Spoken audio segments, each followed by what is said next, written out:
대한민국 중심 채널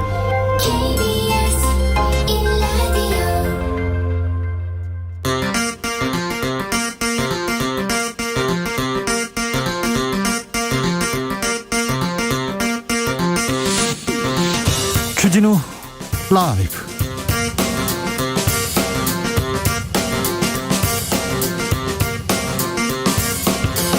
(2021년 9월 1일) 수요일입니다. 안녕하십니까, 주진우입니다. 어제 8월 임시국회 마지막 본회의가 열렸습니다. 언론중재법에 가려 있었지만 역사적인 입법들이 결실을 맺었습니다. 구글 갑질 방지법 세계 최초로 본회의 통과했는데요. 외신들은 빅테크 기업의 갑질에 철퇴를 내린 중대한 변화라고 평가했습니다. 그리고 기후위기 대응을 위한 탄소 중립 녹색 성장 기본법, 그리고 사립학교법도 있었죠. 수술실 CCTV법 국회 문턱을 넘었습니다. 주스에서 자세히 살펴보겠습니다. 6개월 앞으로 다가온 대선, 여야 1위, 2위 후보들의 티키타카 뜨겁습니다. 이재명 지사와 이낙연 후보 다시 무료 변론을 놓고 불붙었습니다. 네거티브 선 넘었다, 적반하장 사과하라, 양측 입장 팽팽합니다. 야권에서는 홍준표 후보가 사형제를 언급하자 윤석열 후보가 두테르테식이라고 직격했는데요. 그러자 또 홍준표, 유승민 모두 또 반격했습니다. 경선 룰의 전쟁도 뜨거운데요. 이슈 티키타카에서 짚어보겠습니다. 코로나19가 전 세계를 덮치고 세계 경제 위기에 빠져 있습니다. 각국은 포스트 코로나 경제 회복을 위한 출구 전략 짜고 있는데요. 우리 정부는 확장 재정을 선택했습니다. 사상 최대 슈퍼 예산 발표하자마자 비판과 우려가 이어지고 있는데요. 우리 정부의 살림살이 괜찮은지 재정 건전성 함께 따져보겠습니다. 나비처럼 날아 벌처럼 쏜다. 여기는 주진우 라이브입니다.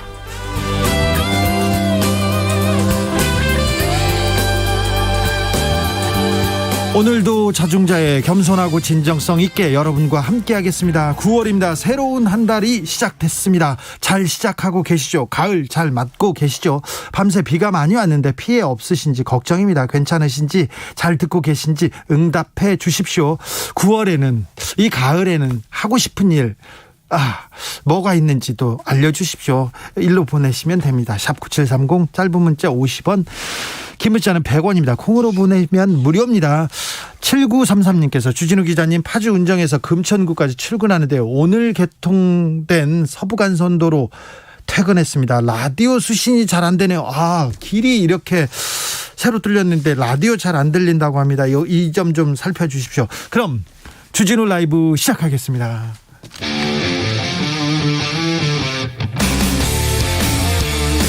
탐사보도 외길 인생 20년. 주 기자가 제일 싫어하는 것은?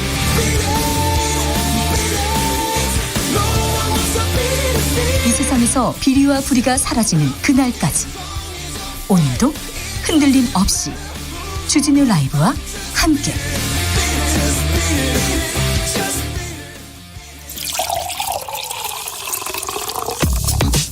진짜 중요한 뉴스만 쭉 뽑아냈습니다. 주 라이브가 뽑은 오늘의 뉴스 주스.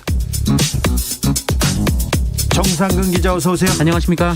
코로나 확진자가 다시 2,000명대입니다. 네, 오늘 코로나19 신규 확진자 수가 2,025명이 나왔습니다. 어제보다 600명 넘게 늘었고요.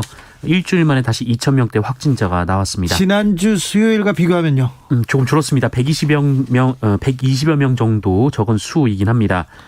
최근 수도권 확진자 비율이 다시 증가하고 비수도권 확산이 좀 줄어드는 양상인데요.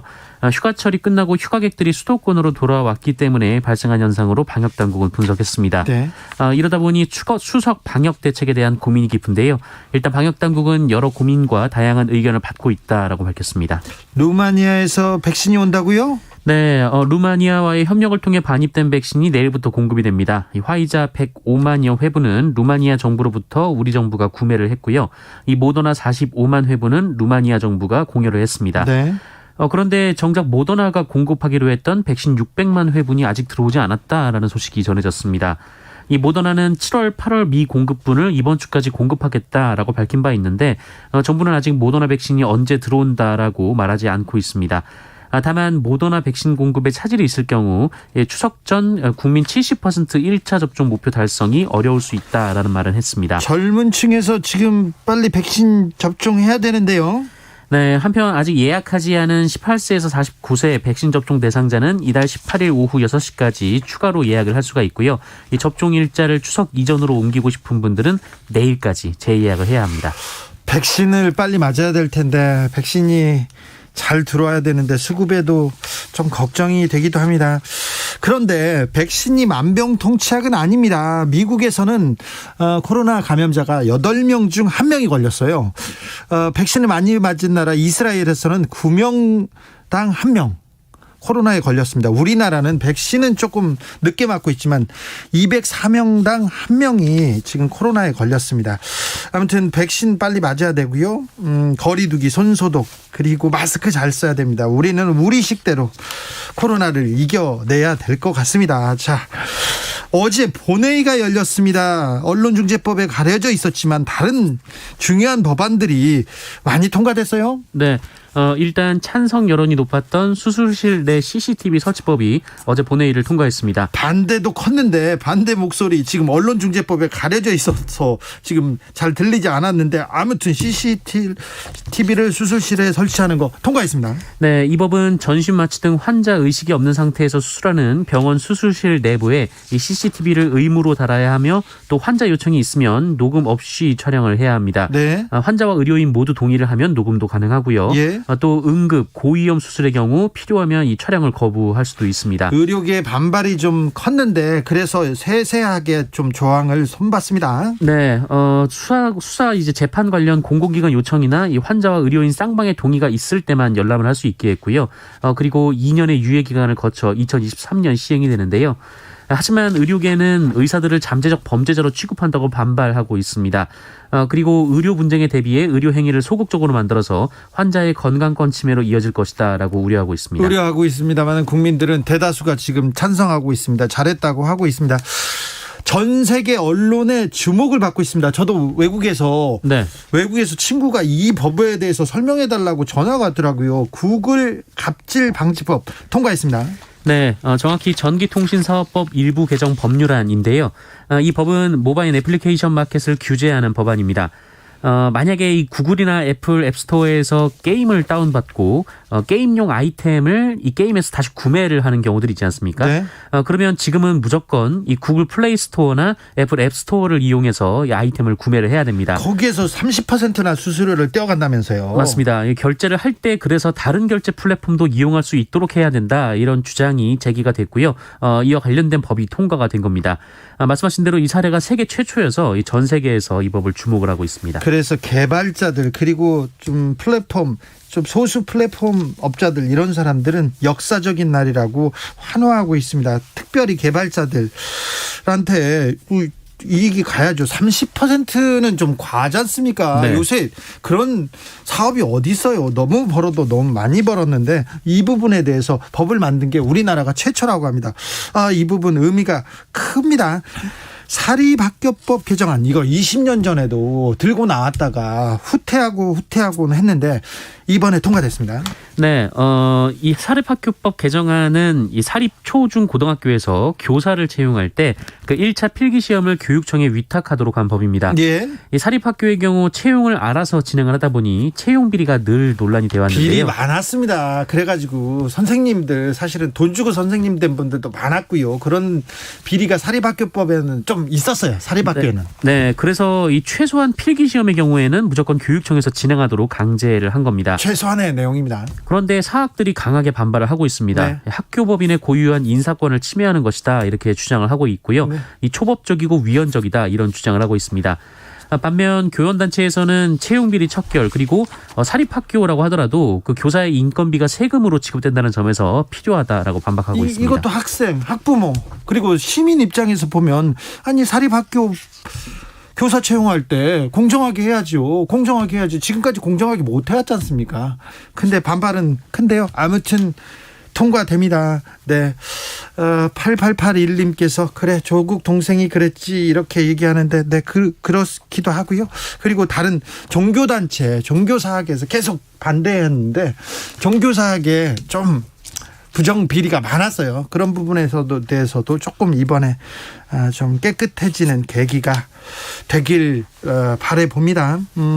종부세 개정안도 논란이 됐는데 통과됐고요. 그런데요, 가장 뜨거웠던 가장 논란이 됐던 거는 언론중재법이었잖아요. 네. 사실은 언론중재법 때문에 언론이 다 여기에 관심을 쏟느라고 다른 개혁 입법들 통과되는지 몰랐어요. 그렇습니다. 그런데 그래서 많은 개혁 입법들 통과했구나 이렇게 했는데 언론중재법은 어떻게 됩니까? 네, 여야는 언론중재법 개정 논의를 위해서 8인 협의체를 구성하기로 했습니다. 이 민주당과 국민의힘 국회의원 각 2명씩 그리고 이 민주당과 국민의힘이 그 언론계 및 전문가 2명씩 임명을 해서 총 8명으로 논의를 이어가기로 했는데요. 일단 국회의원들의 명단은 확정이 됐습니다. 이 더불어민주당은 김종민, 김용민 의원이고요. 이 국민의힘은 최영두, 전주혜 의원입니다. 외부 인사는 어떻게 꾸려져요? 네, 외부 인사는 누가 지금 거론이 되고 있는지도 알려지지 않고 있는 상황인데요. 당장 지금 언론인 현업단체, 그러니까 언론노동조합이나 기자협회, 이 PD연합회 등은 이 8인 협의체 구성에 비판적인 입장입니다. 아니 이렇게 하자고 하는데 논의를 해보자고 협의를 하자고 하는데 여기 비판적이에요? 이번엔 기간이 짧다라고 주장을 하고 있는데요. 27일 본회의가 열리려면 이 9월에 뭐 시간이 얼마 남지 않았을 뿐더러 또 추석 연휴까지 있다 보니까 이 실질적인 논의 기간은 2주 정도밖에 안 될 거다라는 겁니다. 이에 언론단체들은 아예 논의에 참여하지 말고 이 법의 철회를 요구하자라는 입장입니다. 언론노조, 기자협회 저 여기 소속이었습니다. 얼마 전까지. 그런데 충분히 논의하자고 좋습니다. 그런데 언론계에서 먼저 자성하고 개혁하는 모습을 보였습니까?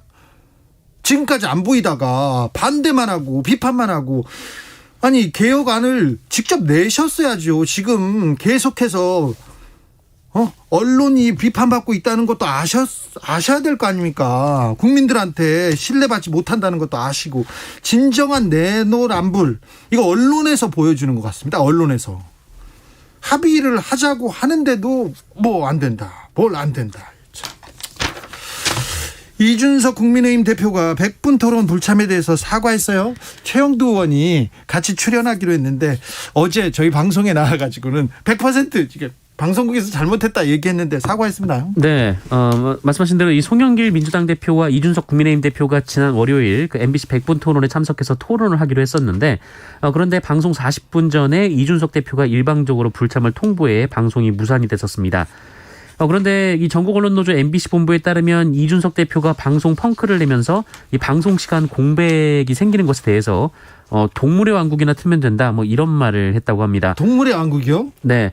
KBS 프로그램인데요. 네. 이에 대해 MBC 본부는 이 거대 공당의 대표가 수백만 시청자와의 약속을 얼마나 하찮게 여기고 있는지 그 저열한 인식을 적나라하게 보여주는 대목이다라고 비판했는데요. 그러자 이준석 대표가 사과를 했습니까? 네, 사과했습니다. 시청자와 방송사와의 약속을 오롯이 지키지 못해 죄송하게 생각한다라며 당은 언론재갈법에 맞서 언론 자유를 지키는 MBC 노조의 노력을 적극 응원하겠다라고 말했습니다.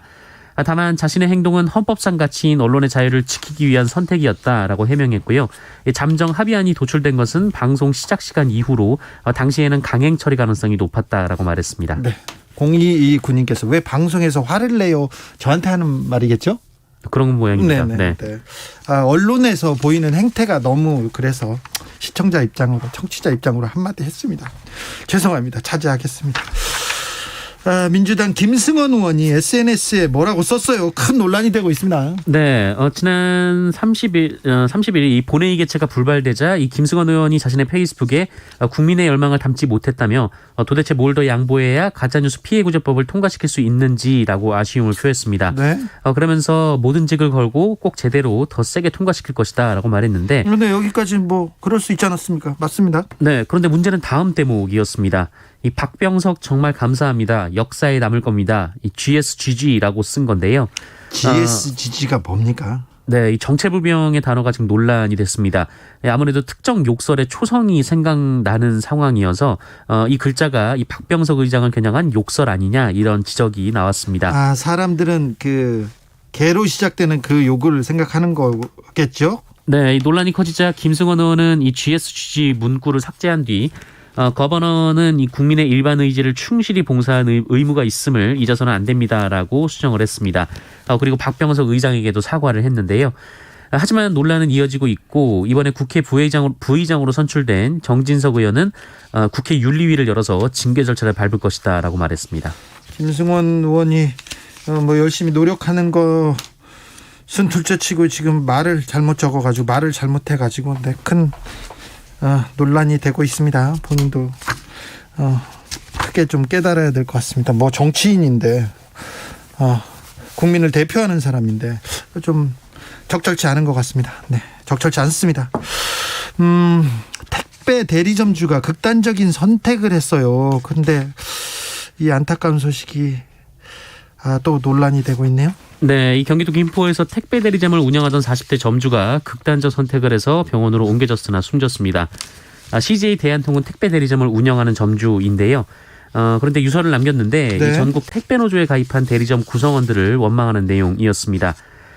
유서에 따르면 이 처음 경험해본 노조원들의 불법 폐업과 쟁의권도 없는 그들의 쟁의 활동보다 더한 업무 방해 그리고 파업이 종료되었어도 더 강도 높은 노조 활동을 하겠다는 통보에 이 비노조원과 버티는 하루하루는 지옥과 같았다라고 주장했습니다. CJ 대한통운 택배 대리점 연합회 측은 이 점주가 노조에 가입하고 불법 태업에 나선 구성원들과 갈등을 빚었으며 이들의 괴롭힘에 시달리다가 극단적 선택을 했다라고 주장했고요. 유족과 함께 이들을 경찰에 고소할 계획이다라고 덧붙였습니다. 노조 측에서도 좀 입장이 나왔습니까? 네, 이 갈등은 수년 동안 지켜지지 않은 수수료 정시지급 문제에 대한 개선을 요청하는 과정에서 발생했다라고 주장했습니다.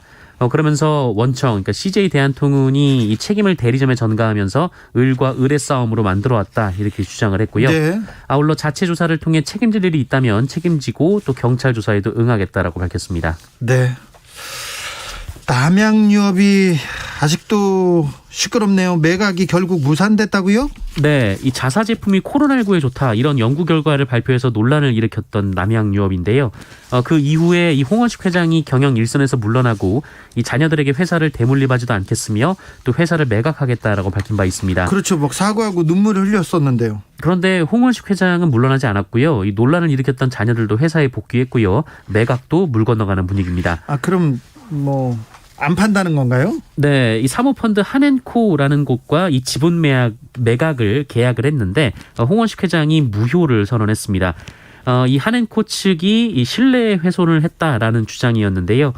반면 한앤코 측은 사실무근이라면서 이 홍원식 회장 측 주장을 반박을 하고 있는 상황입니다. 이게 소송으로 이어지고 이 소송도 아주 오래 걸릴 거예요. 그러니 진행 사항을 지켜보시면 됩니다.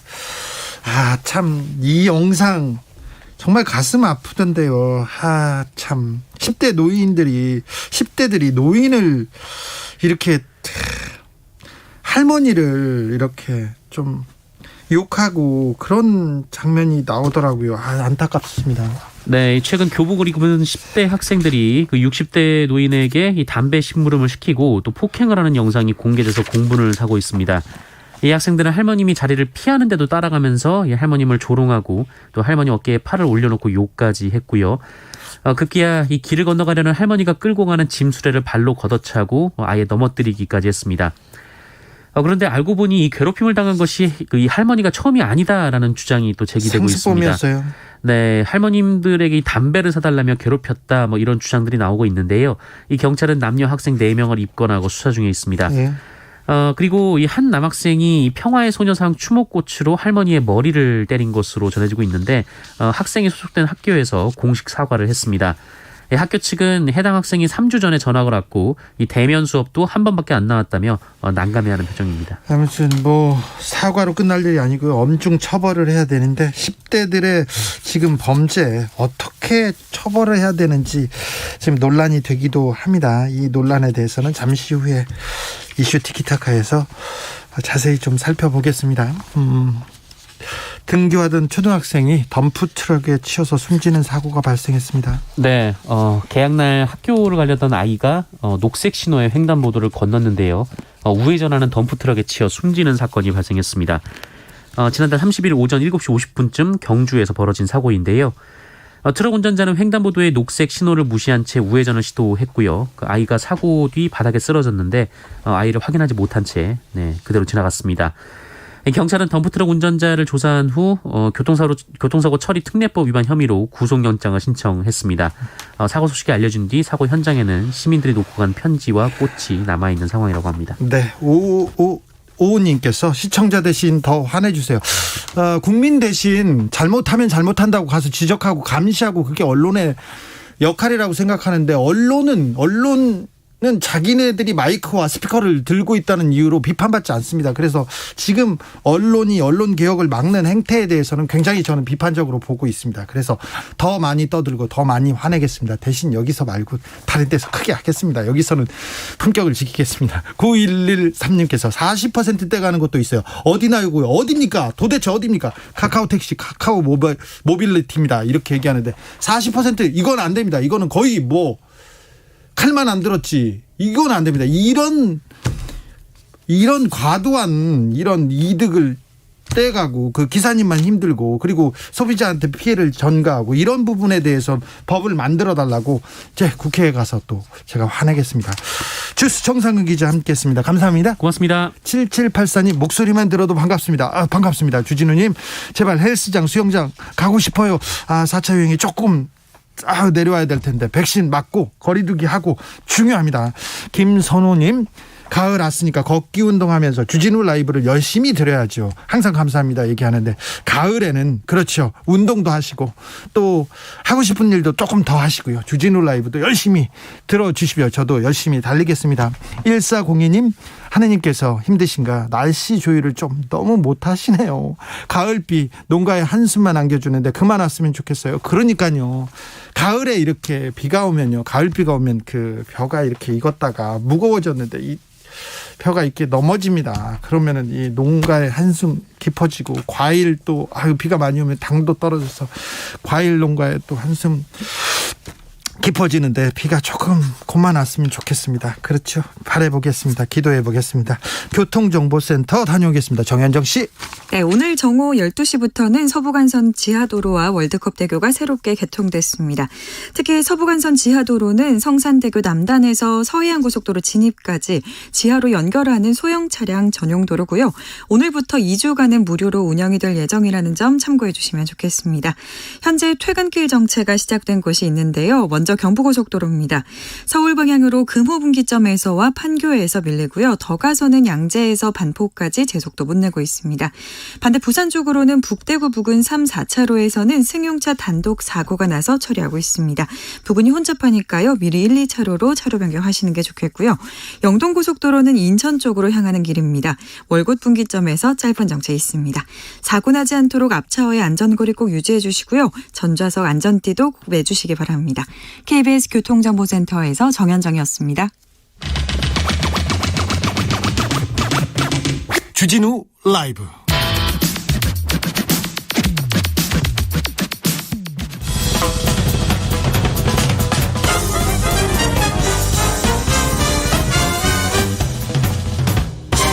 훅 인터뷰. 모두를 위한 모두를 향한 모두의 궁금증 훅 인터뷰. 코로나 시대 경제 살리고 위기 극복하자. 전 세계적 과제인데요. 우리 정부는 확장 재정을 택했습니다. IMF 때도 경제위기 때도 그랬던 것 같은데요. 그랬습니다.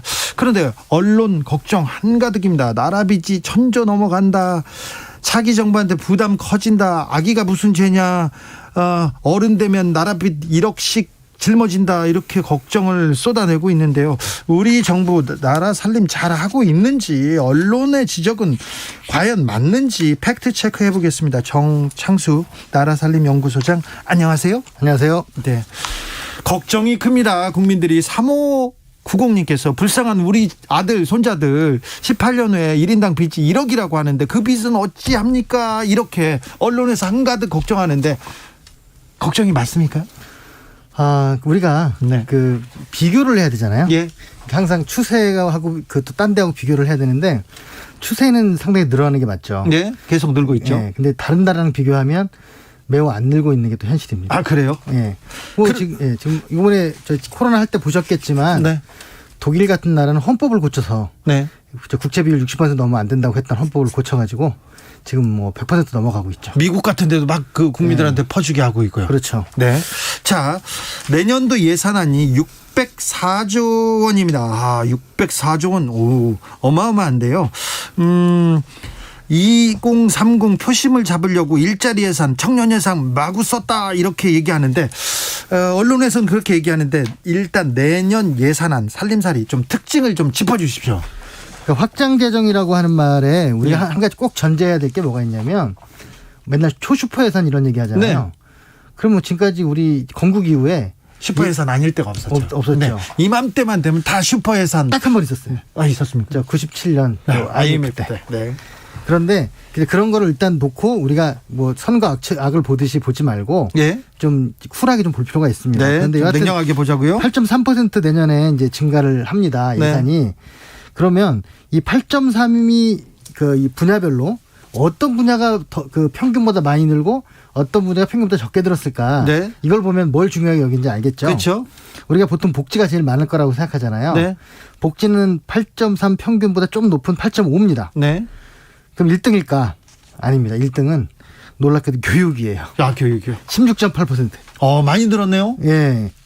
그 지방재정 교육재정 교부금 때문에 네. 20% 무조건 줘야 되거든요. 네. 그리고 대학생들 뭐 등록금 지원 이런 게 있기 때문에 그런 건데 그 다음에 높은 게 일반 지방자치단체에 주는 일반 재정. 네. 14%. 네. 그리고 환경이 12%예요. 환경에 좀 방점을 찍었군요. 특이하죠. 환경 보호에 이렇게 돈을 많이 쓸까요? 네. 탄소 중립 때문에. 그렇죠. 네. 전기차 뭐 이런 거죠. 네. 그래서 사실 이걸 환경 예산으로 봐야 되는지 산업 예산으로 봐야 되는지 예. 헷갈립니다. 네. 그리고 난 다음에 R&D가 8.8이고요. 나머지는 다 그 아래입니다. 그래요? 예. 나머지는 그렇습니까? 총 수입이 548조 원가량 된다고 합니다. 그러면 604조를 써야 되니까 딱 봐도 적자 예산입니다. 지출이 수입보다 많거든요. 네네. 근데 좀 괜찮습니까? 이 상황? 그러니까 아까도 말씀드린 추세와 비교. 네. 적자가 마이너스 2.6%예요. GDP 대비. 네. 그러니까 안 좋은 거죠, 사실은. 안 좋긴 한데 그럼 다른 나라를 보면 이제 마이너스 5, 10 뭐 이렇게 다른 나라는 그렇게 합니까? 네, 그렇습니다. 경제 위기를 극복하려고 다른 나라도 돈을 많이 푸는군요. 그래서 저는 그걸 판단을 해야 될 것 같아요. 네. 이제 독일의 길하고 일본의 길이란 말이 있는데요. 네. 독일은 이럴 때 화끈하게 쓰고 네. 나중에 이제 경제성이 좋아지면 회수하거든요. 네, 네. 일본은 찔끔찔끔 쓰다가 네. 저지경이 됐죠. 저지경이요. 그러면요. 우리는 독일의 길을 따라야 됩니까? 그렇습니다. 코로나 극복을 위해서 돈을 쓴다. 여기까지는 알겠는데 경제 회복에 도움이 될까요? 양극화 걱정인데 양극화 조금 격차를 좁힐 수 있을까요? 양극화 좀 쓰긴 씁니다. 지금 예. 양극화에서 83조 정도 쓴다고 좀 되어 있는데요. 네. 기초수급자 포함해가지고. 네. 근데 그 시민단체나 이런 쪽 의견은 적다라고 지금 생각을 하고 있어요. 양극화를 위해서 83조 쓰는데 좀 적다. 안 한다 이렇게 할 수는 없는데 네. 부족하다 이렇게 좀 보고 있습니다. 그래요. 네. 청년 일자리 예산은 많이 쓰고 있는 거죠. 예, 청년 일자리 예산은 추세는 많이 쓰고 있죠. 네. 이제 비교를 하면 사실 우리나라 복지 자체가 적기 때문에 네. 조금은 좀 적다 볼 수 있습니다. 적다고. 네. 어떤 부분이 적습니까? 그러니까 뭐 이 액수도 적고 네. 이제 비중도 적죠. 네. 이제 우리가 이제 복지 예산 자체가 적으니까 그리고 또 하나는 문제 뭐냐면 이게 사실은 혁신으로 가는 걸로 가야 되는데 네. 약간 좀 일자리 지켜주는 약간 땜빵의 모습을 보이는 사업들이 좀 있어서 네. 그런 분이 비판받는 측면이 많아요. 일자리 혁신보다는 일자리 조금 약간 예. 땜빵이다. 네.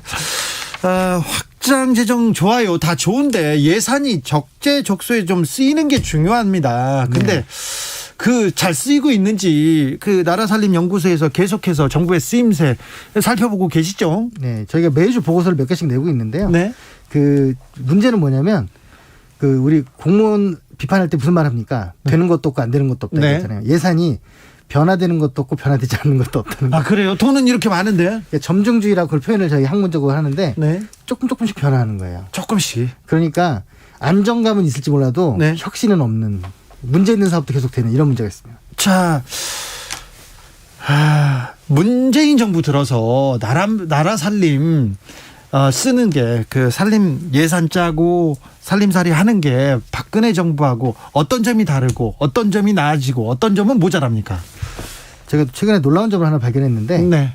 복지 예산이 비율상 액수는 좀 다르잖아요. 네. 근데 비율로 비율상 따지자죠. 어느 쪽이 박근혜 정부하고 문재인 정부 많을 것 같습니다. 아니 코로나도 있고 그러니까 또 복지를 외쳤던 그 문재인 대통령의 또 공약도 있으니까 문재인 정부에서 많았겠죠. 박근혜 정부가 많습니다. 그래요? 경제 예산이 오히려 문재인 정부가 많아요. 그래요? 예. 아니 언론에서는 문재인 정부가 복지에다가 돈 쓰느라고 선심성 돈 쓰느라고 지금 나라 곳간이 비어간다 이렇게 얘기하지 않습니까? 그러니까 그게 전 그래서 안타까운 게 뭐냐면 팩트 중심으로 사고하는 게 아니라 좋은 사람 나쁜 사람 자기 편 적 이렇게 보기 때문에 네. 무조건 매도하느라고 이제 그런 문제가 있는 것 같아요. 언론 그럼 그거 거짓말로 가짜 뉴스였네요. 그렇죠. 초슈퍼 예산부터 잘못된 뉴스잖아요. 아 그래요? 복지 예산은 박근혜 정부가 더 썼습니까? 그러니까 비율 이제 증가율이. 네.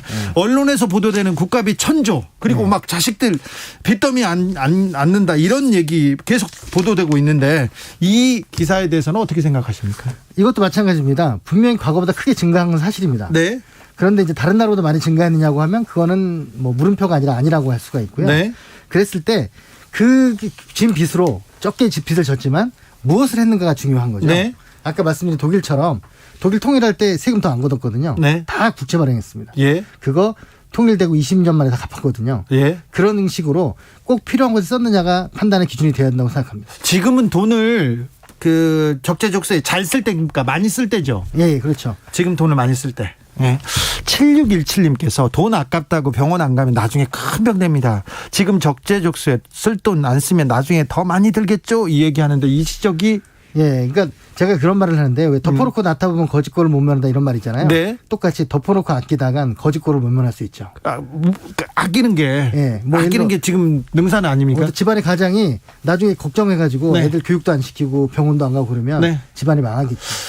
그런데요, 국민들한테 돈을 정치권에서는 좀 더 쓰려고 하고 기재부에서는 안 된다 이렇게 막고 있지 않습니까? 네. 지금 이 정책 방향은 어떻습니까? 그러니까 기재부가 그렇게 하는 것도 뭐 분명히 이해는 되는데 네, 일리가 있죠. 문제는 뭐냐면 기획재정부잖아요. 네. 재정만 신경 쓰지 기획을 신경 쓰지 않는다는 데 문제가 있습니다. 아, 그래요? 그러니까 나라가 앞으로 어떻게 돼야 되는지 플랜이 없이 네. 현재 그냥 수세적으로 예. 그냥 절약하고 아끼는 것만 생각을 하니까 그럼 미래가 어떻게 될까? 아까 덮어놓고 아끼다간 이 말이 될 수 있죠. 알겠습니다. GDP 대비 국가 채무가 처음으로 50% 비율을 넘었다 이런 보도가 나왔습니다. 잘 와닿지 않는데요. 우리와 비슷한 경제 규모의 국가와 비교하면 외국과 비교하면 어떻습니까? 이거는 주요 국가 중에 우리보다 낮은 나라는 없죠. 아 그래요? 10개 국가 중에서 빚이 우리나라가 비율상 비율상 빚이 별로 없습니까? 예, 일본은 지금 올해 잘하면 300도 되지 않을까 싶은 생각도 있는데 네. GDP가 300%. 아 그래요? 예, 그래서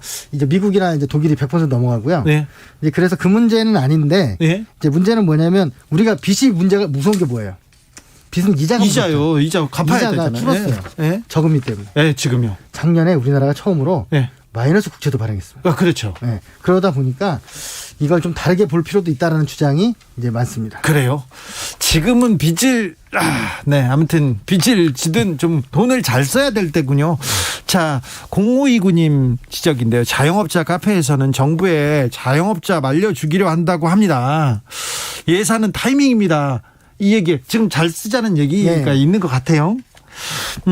충분히 공감이 되고요. 예. 최근에 지표를 보면 자영업자 빼놓고는 다 경제 성장이 좋아졌습니다. 자영업자 빼고는요? 예. 그래서 그 자영업자에 집중하는 게 맞는 것 같아요. 아, 지금은요? 네. 더 좀 과감하게 돈을 써야 됩니까? 네.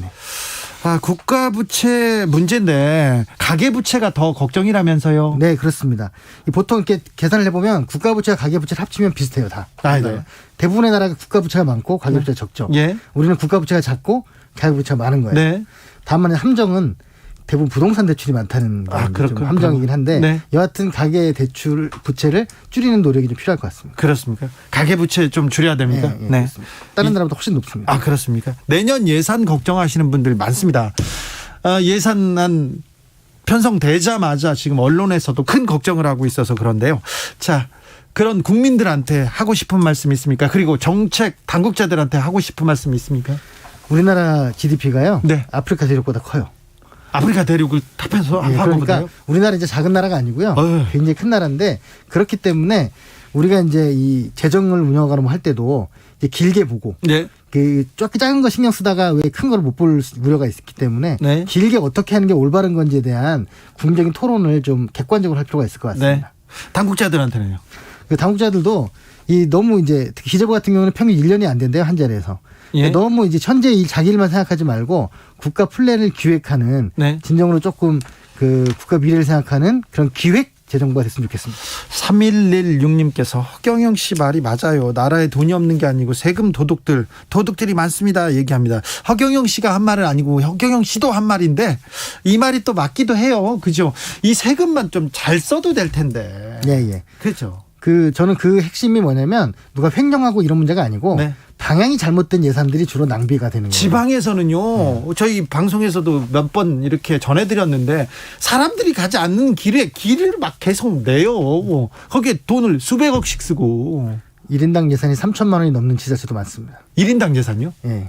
그걸 아껴서 좀 나눠주면 좋을 텐데. 그러니까 차라리 안 될 일 있잖아요. 예. 공단 만들고 뭐 사람을 유치하겠다 하는 거 하지 말고 네. 있는 사람이라도 좀 행복하게 살아야 그래야 이사도 오고 그러죠. 그렇죠. 네. 아니 배도 안 들어오는데 방파제 계속 쌓고 있어요. 그거 네. 수백억씩 들어서 그것도 이 대형 건설업체 그리고 그 지방의 토호들만 예. 배를 불리는 그런 일인데 아무튼 아이들 커가면서 빚 때문에 걱정 지어서는 안 되는데 그 걱정하시는 분들 많습니다. 네. 큰 걱정 안 해도 됩니까? 아니, 지금 저는 다 지금 굉장히 찔끔찔끔하고 있어서 네. 좀 과감할 필요가 있다고 생각을 해요. 이번에 1세까지 30만 원 주는 아동수당 정해졌거든요. 네. 이제 그런 것들도 대표적인데 문제는 1세만 그렇고 예. 8세까지밖에 안 주고 네. 이런 문제가 있기 때문에 사람들이 좀 안정감을 느껴야 네. 창조적인 일도 하고 경제도 발전하지 않을까 생각합니다. 소장님은 나라 살림 잘 쓰라고 계속 감시하고 정부에게 큰 비판하는 그런 분인데 그렇게 나라 빚에 대해서 국민들이 걱정할 필요는 없습니까? 아니 걱정해야죠. 네. 걱정하는데 그렇게 걱정되게끔 만든 빚을 예. 잘 써야 우리가 후회가 없게 되는 거죠. 지금은 돈을 잘 쓸 때입니까? 그렇습니다. 예산을 많이 쓸 때입니까? 예, 위기를 기회로 만들어야 됩니다. 알겠습니다. 지금까지 정창수 나라살림연구소장이었습니다. 감사합니다. 네.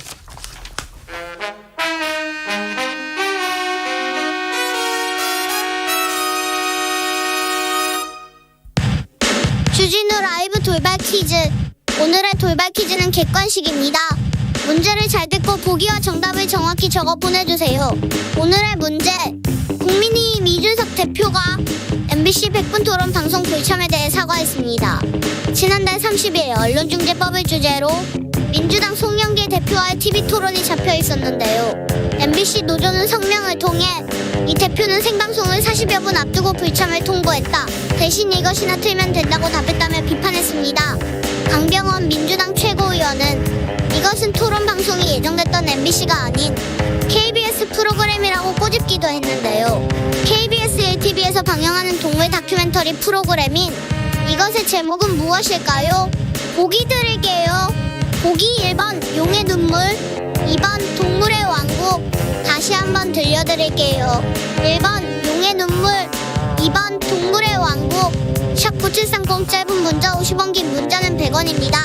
지금부터 정답 보내주시는 분들 중 추첨을 통해 햄버거 쿠폰 드리겠습니다.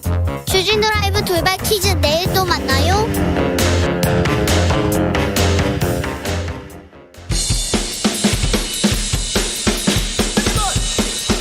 틱탁 현란한 입담의 환상 드리블. 오늘 이 뉴스를 주목하라. 이슈 티키타카. 머리부터 발끝까지 핫이슈 더 뜨겁게 이야기 나눠봅니다. 봉오상박 오늘도 뜨겁게 파이팅입니다. 최진봉 성공회대 교수님. 안녕하십니까, 최진봉입니다. 반갑습니다. 판사 출신 전 국회의원 들을수록 매력 있다는 서기호 변호사님 어서 오세요. 안녕하십니까. 네. 좋아. 역시 오늘 기운 찹니다. 많이 바뀌었어요. 좋아. 지금 많이 바뀌었어요. 1년 중에 3일 기운 있는 분이시거든요. 3일 정도. 오늘 기운 있네. 오늘의 기운이 왜냐하면 있는데. 아주 기쁜 소식이 있거든. 어떤 그렇군요. 소식 때문에? 어저께 네. 우리 이탄희 의원님이 맹활약을 해가지고 네. 법원조직법 개정안 부결. 개정안을 4표 차이로 부결시켜버렸어요. 아니 이 법원 조직법은 민주당에서 만든 거 아닙니까? 그런데 이 내용에 대해서 잘 모르고 있거든요. 자, 어떤 내용입니까? 일단 첫 번째 민주당에서 만든 거 아닙니다. 아니에요. 그래요? 민주당 의원 중에 홍정우 의원인가? 홍정민 네. 의원. 홍정민. 죄송합니다. 홍정민 의원이 대표 발의했더라고요. 그러니까 민주당에서 만든 거 아니에요? 아니, 그거는 민주당 당 차원에서 한 거 아니죠. 네. 당 지도부가 나서서 한 게 아니고. 그런데 자, 이 이 법이 의원이 개별 이제 발의를 하는 건데 네. 그 의원님이 적극적으로 발의했다기보다는 사실상 제가 보기에는 네. 예, 법원 행정처의 청부 입법입니다. 아, 로비 받았구나. 로비 받아서 네. 이게. 그런데 왜냐하면은 이게 딱 어떤 상황과 비슷하냐면은 2015년도에 상고법원 입법 로비를 해가지고 네.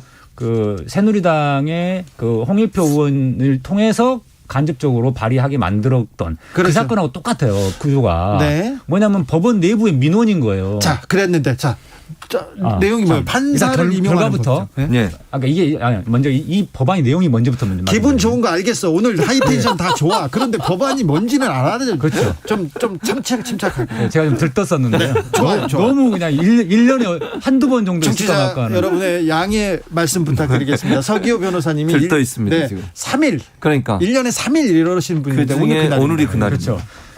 굉장히 엄청나게 위험한 법인데 네. 이게 통과될 뻔했다가 이탄희 의원의 그 발언 반대 발언으로 인해서 4표 차로 알겠으니까 부결됐다, 왜 이거죠. 위험하냐고 우리 법이. 왜 위험하냐면 판사를 과거에는 사법시험 합격한 사람을 곧바로 임용했잖아요. 그렇죠. 네, 등수로. 그렇죠. 네, 그러다 맞습니다. 보니까 이 판사들이 이렇게 계속 관료주의로 이제 이렇게 성장해가지고 그리고 세상 물정 모르고 예. 엄마한테 막 물어보고 막 그랬잖아요. 그렇죠. 그러다가 보니까 이제 국민의 상식과 동떨어진 판결이 자꾸 나오고 그래서 그랬죠. 이거를 참여정부 하에서부터 이제 사법개혁추진위원회가 논의하고 예. 그래서 2011년도에 법 개정안이 통과돼 가지고 네. 10년 지나야 네. 변호사 돼서 10년 정도 지난 뒤에서야 판사로 임명할 수 있다. 10년 정도 다른 법조 경력을 쌓고 판사로 와라 이런 그렇죠. 거잖아요. 네. 그렇죠. 예. 그런데 그렇게 만들었는데 이거를 이제 그 과정에서 이제 과도기 경과 규정이 필요하잖아요. 그래서 네. 처음부터 10년 이렇게 해버리면 안 되니까 3년, 5년, 7년 이런 식으로 과도기 규정을 뒀었어요. 예. 언제까지는 3년, 언제까지는 5년 이상 뭐 이런 식으로. 그랬는데 이거를 지금 현재 과도기가 얼마냐? 5년이에요. 5년. 네. 지금은 5년 이상 변호사 경력이 있어야 돼요. 네. 그런데 내년부터는 7년 이상으로 올라갑니다. 네. 그렇게 되어 있었는데 7년 하다가 이제 10년으로 가야 됩니다. 그리고 법이. 2026년부터는 10년으로 가는 네. 거였어요. 그런데 이거를 법원행정처에서 국회의원들에게 입법 로비를 해가지고 지금 현재 5년으로 그냥 고정시키자. 그러니까 10년은 늘리지 말고 네. 5년으로 그냥 고정시켜버리자라고 이제 제안을 한 거예요. 네. 그 근거는 뭐냐면은 판사 수를 많이 늘려야 되는데 네. 현실적으로 7년, 10년으로 늘리게 되면 지원하는 변호사 숫자가 적어서 네. 그 제대로 뽑기 힘들다. 네. 이런 법안을 법원에서는 원했는데 판사님들은 원했는데 그런데 부결해야 되는 이유가 뭐였어요? 그 이유는 뭐냐면은 2003년부터 노무현 정부 시절부터 이렇게 사법개혁 추진 과정에서 굉장히 여러 가지 입법 공청회를 통해서 그렇게 이 세상 물정을 아는 사람이 판사가 돼야 된다라는 네. 취지하에서 최소한 10년은 넘어야 된다. 네. 이렇게 했던 건데 그 10년조차도 굉장히 짧은 건데도 불구하고 이걸 5년으로 다시 땡겨버렸다는 것이고 5년으로 땡기면 어떤 효과가 있냐. 네. 지금 현재 로컬럭 제도가 있어요. 그러니까 무슨 말이냐면은 재판 연구원 그러니까 이제 보조하는 그러니까 이제 판사를 보조하는 일종의 인턴 비슷한 거죠. 예. 판사는 아닌데 판사 인턴처럼 네. 3년간 근무할 수 있게 하는 제도가 생겼어요. 법원에서 판사를 보조하는. 네. 그럼 3년간 그 로컬럭으로 근무하다가 2년 정도 김현장 같은 데서 들어갔다가 다시 이제 5년째 됐을 때 판사로 들어오면 이게 사실상 판사로 처음부터 법원에서 근무한 거랑 똑같은 효과가 생긴다는 거예요. 아하님께서 특목고 나와서 서울대 나와서 김현장 판사 임용 이거 코스네요 얘기합니다. 이거 맞죠? 맞습니다. 딱 그거예요. 지난주에도 저희가 김은지 기자하고 얼마 전에도 그 얘기를 했는데 김현장 대형 로펌 출신들 변호사가 판사가 되는 비율이 너무 높더라. 이거 후관 예우 아니냐 이거 걱정했는데 5년으로 당기면 대형 로펌 변호사들이 더 많이 판사에 임용될 가능성이 있고 이거는 연과 줄이 실력이나 경험보다 더 중요해진다. 이것 때문에 걱정하는 거죠? 맞습니다. 이렇게 하면 되죠? 예. 예. 최진봉 교수님. 네. 정리를 자, 하죠. 예. 자, 어떻게 보셨어요? 그러니까 지금 말씀하신 것처럼 기본적으로 김현장만 꼭 집어서 얘기해서 그런데 대형 로펌이 문제라고 저는 봐요. 그러니까 대형 로펌이 문제라고 제가 말씀드리는 이유는 대형 로펌에서 근무하다가 일정 기간 뭐 예컨대 5년을 줄이면 5년 근무하고 나중에 판사 될 수 있는 거잖아요. 네.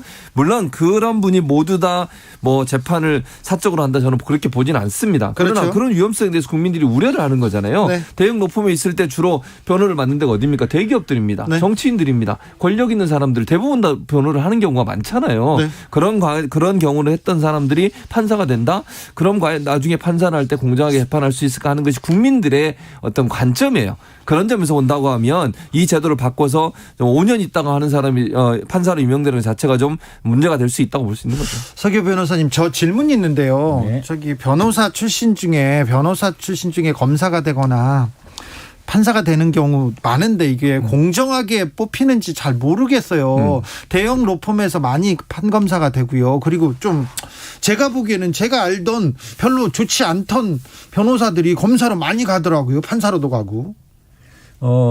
그런 부분들이 이제 과제이긴 한데 이제 네. 법원행정처에서 판사들을 임용하는 그 시스템에 대해서 네.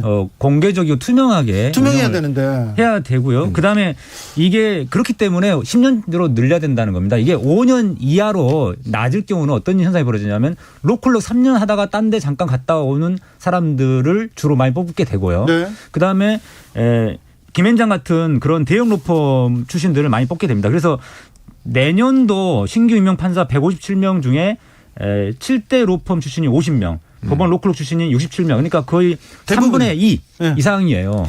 아무튼 판사가 되고 검사가 되고 공적으로 이렇게 공정해야 되는 분들인데 변호사로 나갔다 들어와서 이게 다시 그 자리에 가는 거 좀 걱정돼요.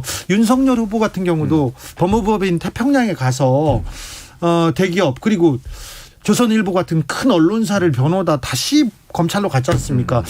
그 갔을 때 나의 의뢰인이 언론사 사주였는데 그 사람에 대한 수사 어떻게 될까 이런 생각을 해보면 조금 걱정이 되긴 합니다. 다른 사건으로 넘어가겠습니다. 소년법, 촉법 소년들 범죄가 계속 이어지고 있는데 이거 어떻게 해야 됩니까? 서교 변호사님. 예, 나이 제한을 좀 낮출 필요는 있는 것 같습니다. 있는 것 같아요. 네, 왜냐하면 이제 아이들이 예전에 한 20-30년 전보다 좀 조숙하잖아요. 네. 그렇기 때문에 그 연령을 좀 떨어뜨릴 필요는 있다 생각이 듭니다. 이런 법이 좀 필요하기도 하죠. 그렇죠. 왜냐하면 이제 워낙 요즘 아이들의 성장이 빠르잖아요. 네. 그리고 옛날에 우리가 생각했던 그 나이 14살이라고 하는 나이가 예전에 만들어진 규정이에요. 근데 현재 우리 아이들의 모습이나 성장 비율을 보면 이 나이를 낮출 필요가 있다는 생각이 듭니다. 어느 정도 낮출 거냐는 논의가 필요하다고 저는 보고요. 물론 신체적으로 컸다고 정신적으로 그럼 성장했냐 이 문제가 논란이 될 수는 있어요. 그럼에도 불구하고 책임성이 떨어져요. 왜냐하면 이런 사례들이 많이 있었거든요. 영상을 자기들이 찍는데 찍으면서 하는 얘기들을 들어보면 나는 처벌 안 받아. 알고 있어. 네, 알고 있다는 거죠. 그러니까 인식하고 있기 때문에 그런 인식이 계속 확산이 되고 그게 언론을 통해서 자꾸 얘기되고 어린 아이들 같은 경우에 그게 확산이 되면 범죄하면서도 전혀 내가 처벌받지 않을 수 있다는 생각 때문에 더 범죄를 자주 일으킬 수 있는 위험성이 있는 거잖아요. 네. 그런 점에 있어서 책임성을 높이기 위해서 나이를 낮출 필요는 있다고 봅니다. 범죄 조직에서도 이렇게 그 범죄 조직에 두목이 있고 중간 행동대장이 있고 행동대원들이 있고 그리고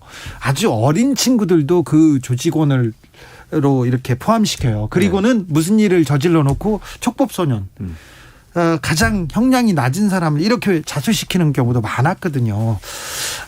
법과는 별개로 요즘 10대 청소년들 왜 이렇게 잔혹한 범죄 얘기가 계속 나올까요? 교수님. 네.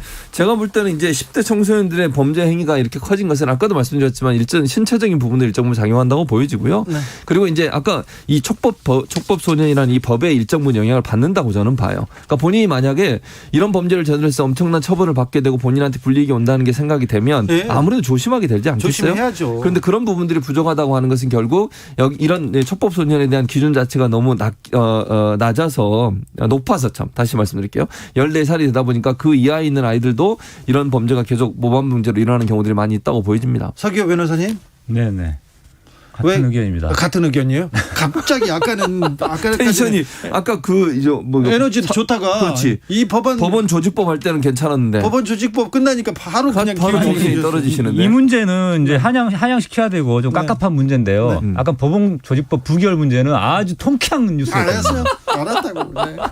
교육에 우리 교육이 조금 더 짊어질 무게가 더 있는 것 같습니다. 그렇습니다. 아무래도 이제 교육이 필요해요. 그리고 이제 청소년들한테 이런 범죄가 주는 어떤 부정적인 요소들 그리고 그렇게 했을 때 사회적으로 어떤 피해가 있는지 그리고 윤리적 도덕적인 문제의 교육도 반드시 이루어져야 됩니다. 그러니까 처벌이 능사는 아니잖아요.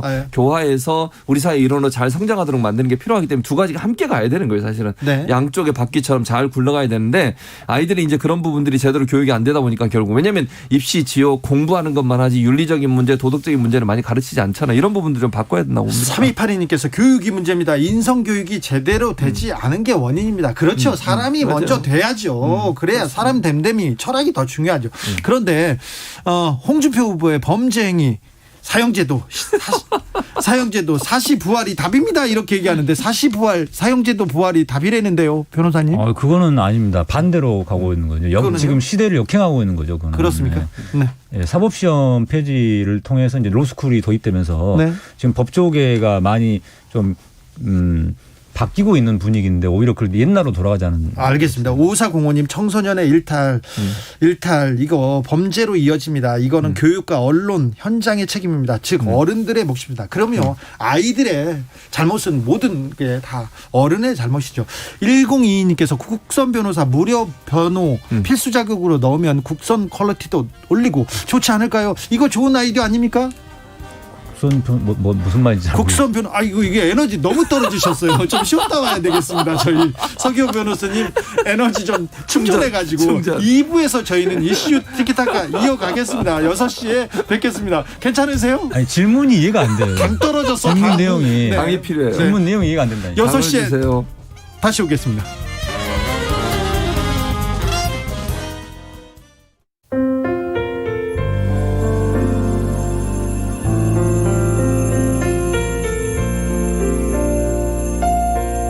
KBS 라디오 연중기획 희망충전 대한민국 445번째 이야기. 안녕하세요. 아나운서 이현주입니다. 나는 왜 태어난 거야? 더 이상 살고 싶지 않아. 11살밖에 안 된 수영이가 아빠에게 늘 하는 말입니다. 우울증과 조현병을 앓고 있던 엄마는 올 초 극단적인 선택으로 세상을 떠났습니다. 엄마의 그 안타까운 선택을 바로 눈앞에서 보고 말았던 수영이. 몇 달째 극심한 트라우마로 악몽에 시달리고 있습니다. 뇌병변 장애를 갖고 있는 아빠는 성취하는 몸으로 수영이의 아픔을 어루만져 주기엔 힘에 부치는 게 현실입니다. 아빠의 소원은 수영이가 적극적으로 심리치료를 받아서 마음의 상처를 극복하고 웃음을 되찾는 것뿐인데요. 수영이 아빠의 그 바람이 머지않아 꼭 이뤄질 수 있도록 여러분이 따뜻한 힘을 모아주세요. 코로나19 여파로 사례자와 취재팀의 안전을 위해 사연으로 대신 전달합니다. 여러분의 따뜻한 손길이 희망의 빛이 됩니다. ARS 060-700-1580 060-700-1580 한 통화 3,000원으로 희망을 선물해 주세요. KBS 라디오 연중기획 희망충전 대한민국은 초록우산 어린이재단, 인탑스 주식회사 그리고 청취자 여러분과 함께합니다. ARS 060-700-1580 한 통화 3,000원입니다.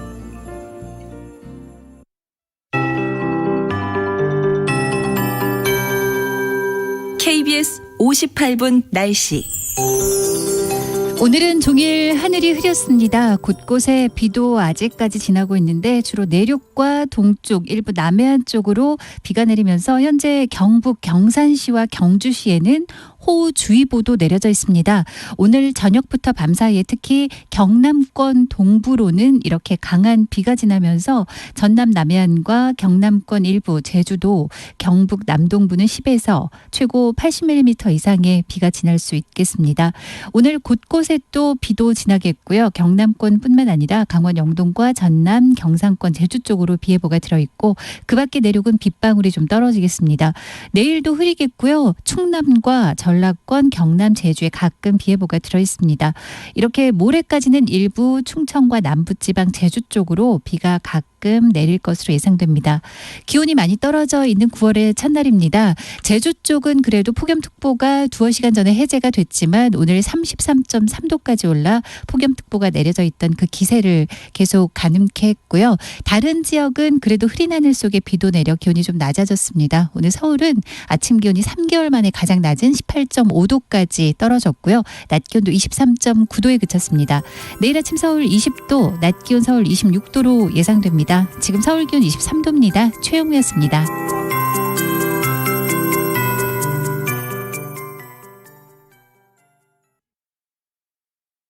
정성을 다하는 국민의 방송 KBS가 6시를 알려드립니다. AM 711kHz, FM 97.3MHz, KBS 1라디오입니다. HLKA.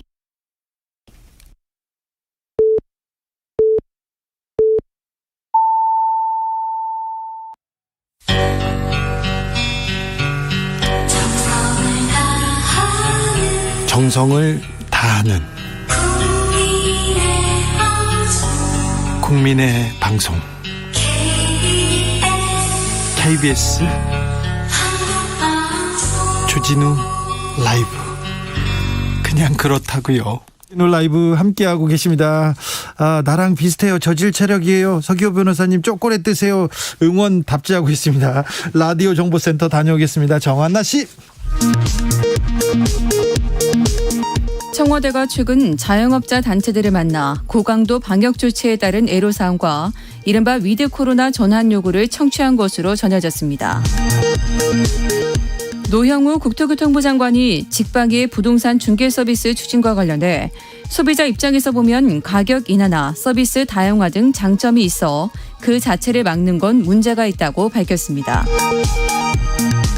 오세훈 서울시장의 내곡동 땅 의혹과 관련해 검찰이 최근 전직 서울시 간부를 소환 조사했습니다.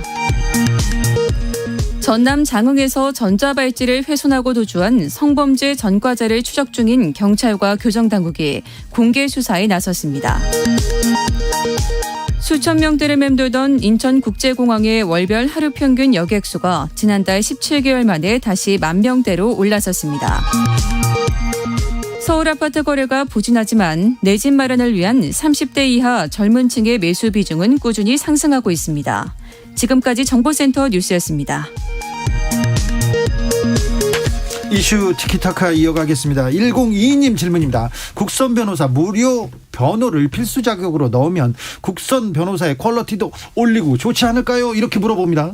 네, 아까 질문 취지를 제가 이해를 잘 못했는데요. 네. 다시 들어보니까 그러니까 어떤 국선 변호사 역할을 좀 하다 보면은 좀 다양성이 확보될 수 있기 때문에 네. 세상 물정도 좀 알 수 있고 네.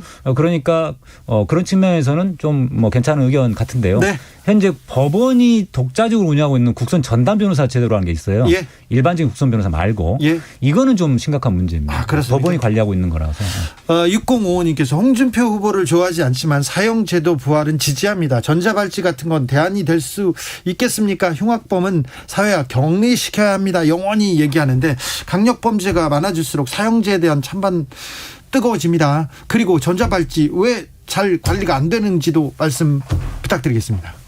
예, 흉악범죄가 늘어나는 것을 사형을 강화시킨다고 사형을 많이 시킨다고 해서 그게 줄어들거나 그러지는 않습니다. 아, 그래요?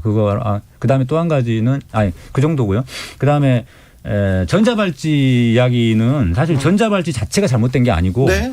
전자발찌를 관리하는 그 보호관찰소 네. 여기에다가 예산을 많이 투입을 해야 되는데 그게 법무부 산하잖아요. 예. 근데 법무부 산하에 있는 검찰이 그 예산을 많이 땡겨가요. 법무부도 거의 검찰 조직 아닙니까? 그렇죠. 이명박 박근혜 10년 동안 그 옛날부터도 그랬지만은 검찰이 법무부를 장악해가지고 법무부 예산을 짤 때 검찰 예산을 제일 많이 편성합니다. 그러면은 나머지 조그마한 예산이 보건시설에 들어가는 거거든요. 그러면 이런 사건이 벌어질 때마다 뭐 예산을 증액하겠습니다 이렇게 말은 하지만 실제 연말에 예산 편성하다 보면은 이 검찰이 장악한 법무부에서 검찰들이 다 이 예산 다 땡겨가기 때문에 그쪽으로 예산이 잘 안 들어갑니다. 알겠습니다. 이게 문제입니다. 사형제에 대해서는 최진봉 교수님 어떤 의견 가지고? 일단 저는 사형제도는 가능한 한 하지 않아야 된다고 봐요. 그러니까 사회적 격리라고 하는 것은 그러니까 교도소에서 오래 생활하도록 하면 되는 거잖아요. 굳이 사형까지 할 필요가 있겠냐는 문제가 생기는 것이고 인권 문제도 있고 전 세계적으로 사형제도를 많이 폐지하는 쪽으로 분위기가 가고 있기 때문에 사형까지 안 가고도 충분히 사회적 격리가 가능하다고 저는 생각을 하고요. 그리고 이제 이런 문제 아까 말씀하신 전자발찌 문제나 이런 문제는 전 이렇게 필요하다고 생각해요. 지금 현재 보호관찰관 한 명이 담당하는 전자발찌 착용자가 17명이에요. 근데 그것만 하는 게 아니에요. 플러스해서 보호관찰 업무를 또 해요.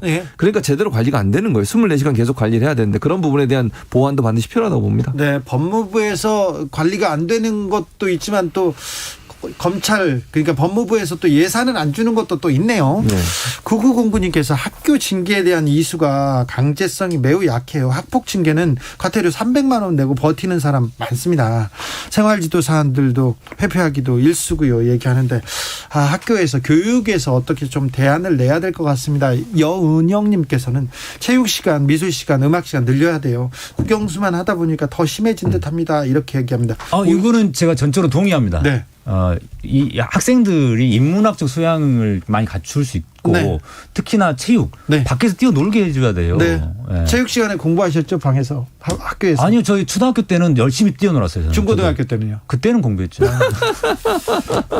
중고등학생도 바깥에서 뛰어놀아야 됩니다. 5181님께서 인성교육, 가정교육과 함께 가야 합니다. 자기만 하는 학생들 학교의 노력으로 부족할 때가 많아요. 근데 교육, 철학, 이 아이들을 어떻게 키울지는 정말 중요한 문제인데 진짜 중요한 문제입니까? 이게 교육보다 더 중요한 일이 없지 않습니까? 그렇습니다. 네, 맞습니다. 교육이 제일 중요하죠. 사실은 미래 세대를 책임질 사람들이잖아요. 우리 학생들이. 그런 학생들이 어려서부터 소양을 잘 갖추도록 해야 돼요. 단순히 그냥 성적 올리는 데만 너무 혈안이 돼 있다 보니까 문제가 된다고 저는 보고 인격과 소양이 잘 갖추어지면요. 창의적인 생각은 자연스럽게 나오는 겁니다. 외우는 거 잘하는 그런 우리나라의 교육 제도를 좀 바꿔야 돼요. 그러니까 제가 미국에서 13년 또 살았지 않습니까? 미국의 교육 제도를 보면 대체적으로 창의적인 생각과 질문 많이 하는 사람을 칭찬받는 사람이에요. 그러니까 성적이 좀 떨어지더라도 예컨대 그렇다 하더라도 그 사람이 창의적인 생각이 있으면 칭찬해주고 격려해주고 응원해줘서 새로운 일을 만들어내도록 만드는 거죠. 외우는 거 잘했던 서기호 변호사님? 판검사들은 외우는 거 암기력 능력으로 지금 판검사 자리에 올라갔지 않습니까 사실은? 예, 그렇죠. 그렇죠. 그 판사들, 검사들도 다른 교육도 좀 더 많이 해야 되는데 인성교육, 경험, 소설도 많이 읽고요. 예, 그럼요. 그러니까 판사들이 법학 공부만 하면 안 되고 인문학 공부도 많이 해야 되고 책도 많이 읽어야 되는데 판사들이 왜 책을 안 읽느냐? 이걸 사건 기록이 세로로 이렇게 너무 넘어가기 때문에. 아니 그게 아니라 넘기는 방식이 세로 넘기잖아요. 위아래로. 책도 세로로 근데 책은 가로로 넘기잖아요. 이게 어색하다고. 그래서 판사들이 책을 안 읽어요. 서기호 에너지 올라왔습니다. 그러니까요. 1년 좋았어요. 사건 기록도 가로로 좀 만들어야 되겠습니까? 아니죠. 책을 세로로 만들어. 그래야지 판사들이 책을 읽다니까. 요즘은 다 이렇게 전자책으로 읽으시잖아요. 알겠습니다. 자, 권혁호님께서 우리 아들 초등학교 3학년인데 아직 도덕 과목을 한 번도 안 왔대나요? 걱정입니다. 자, 정치 얘기 조금만 해보겠습니다.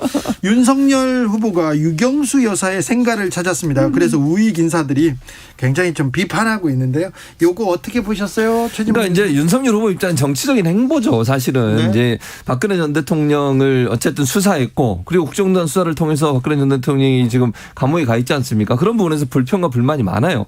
그런데 그 사람들을 끌어들이려는 전략적 선택인 거죠, 결국은. 근데 그런 부분들이 어찌 보면 양쪽으로도 비판을 받아요. 첫째는요. 지금 조원진 그 총재 같은 경우도 뭐라고 얘기했냐면 박근혜 전 대통령 그렇게 어렵게 만들어 놓고 어디 거기를 가느냐 이렇게 비판을 하고 있고 반대쪽에서는 본인이 했던 수사를 부정하는 거냐 그러면 박근혜 전 대통령 어머니 되시는 유경수가 생각하는 것은 결국 정치적인 목적과 이유를 위해서 본인이 했던 국정농단 수사에 대해서 상당히 부정적으로 볼 수 있는 이미지를 만들어내는 건 비판이 있는 것이고요. 또 본인이 박근혜 전 대통령이 감옥에 있는 것에 대해서 대구 가서 그런 얘기도 했잖아요. 좀 안타깝다.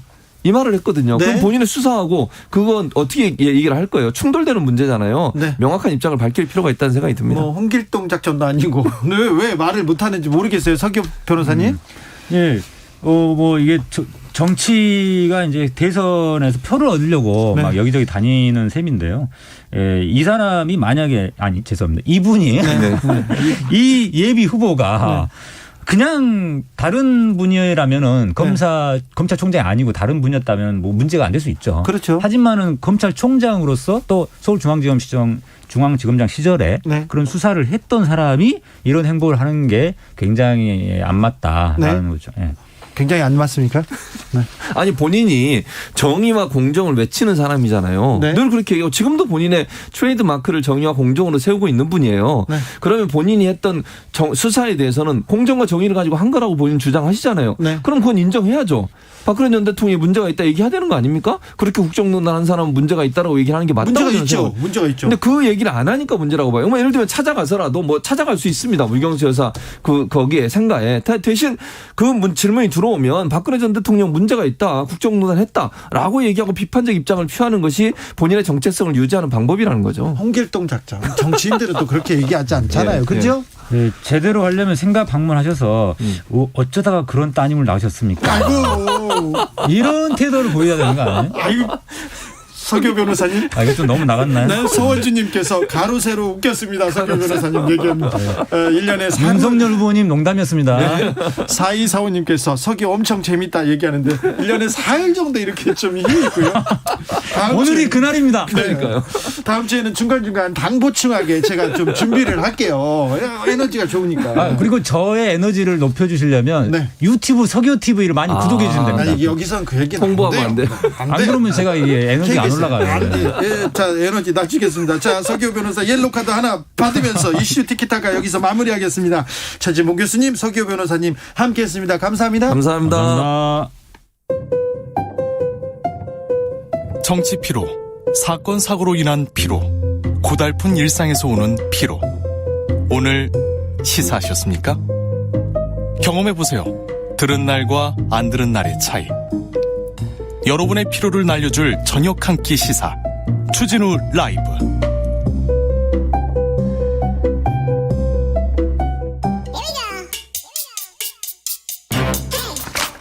뉴스를 향한 진지한 고민, 기자들의 수다.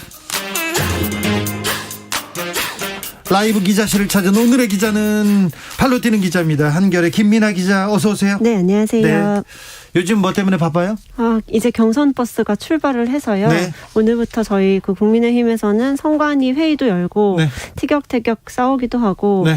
M1 필리핀 두테르테 대통령까지 소환되는 두테르테 시끄럽습니다. 네, 네, 맞습니다. 뜨겁더라고요. 네. 자, 9월 정기국회 시작됐는데 맞습니다.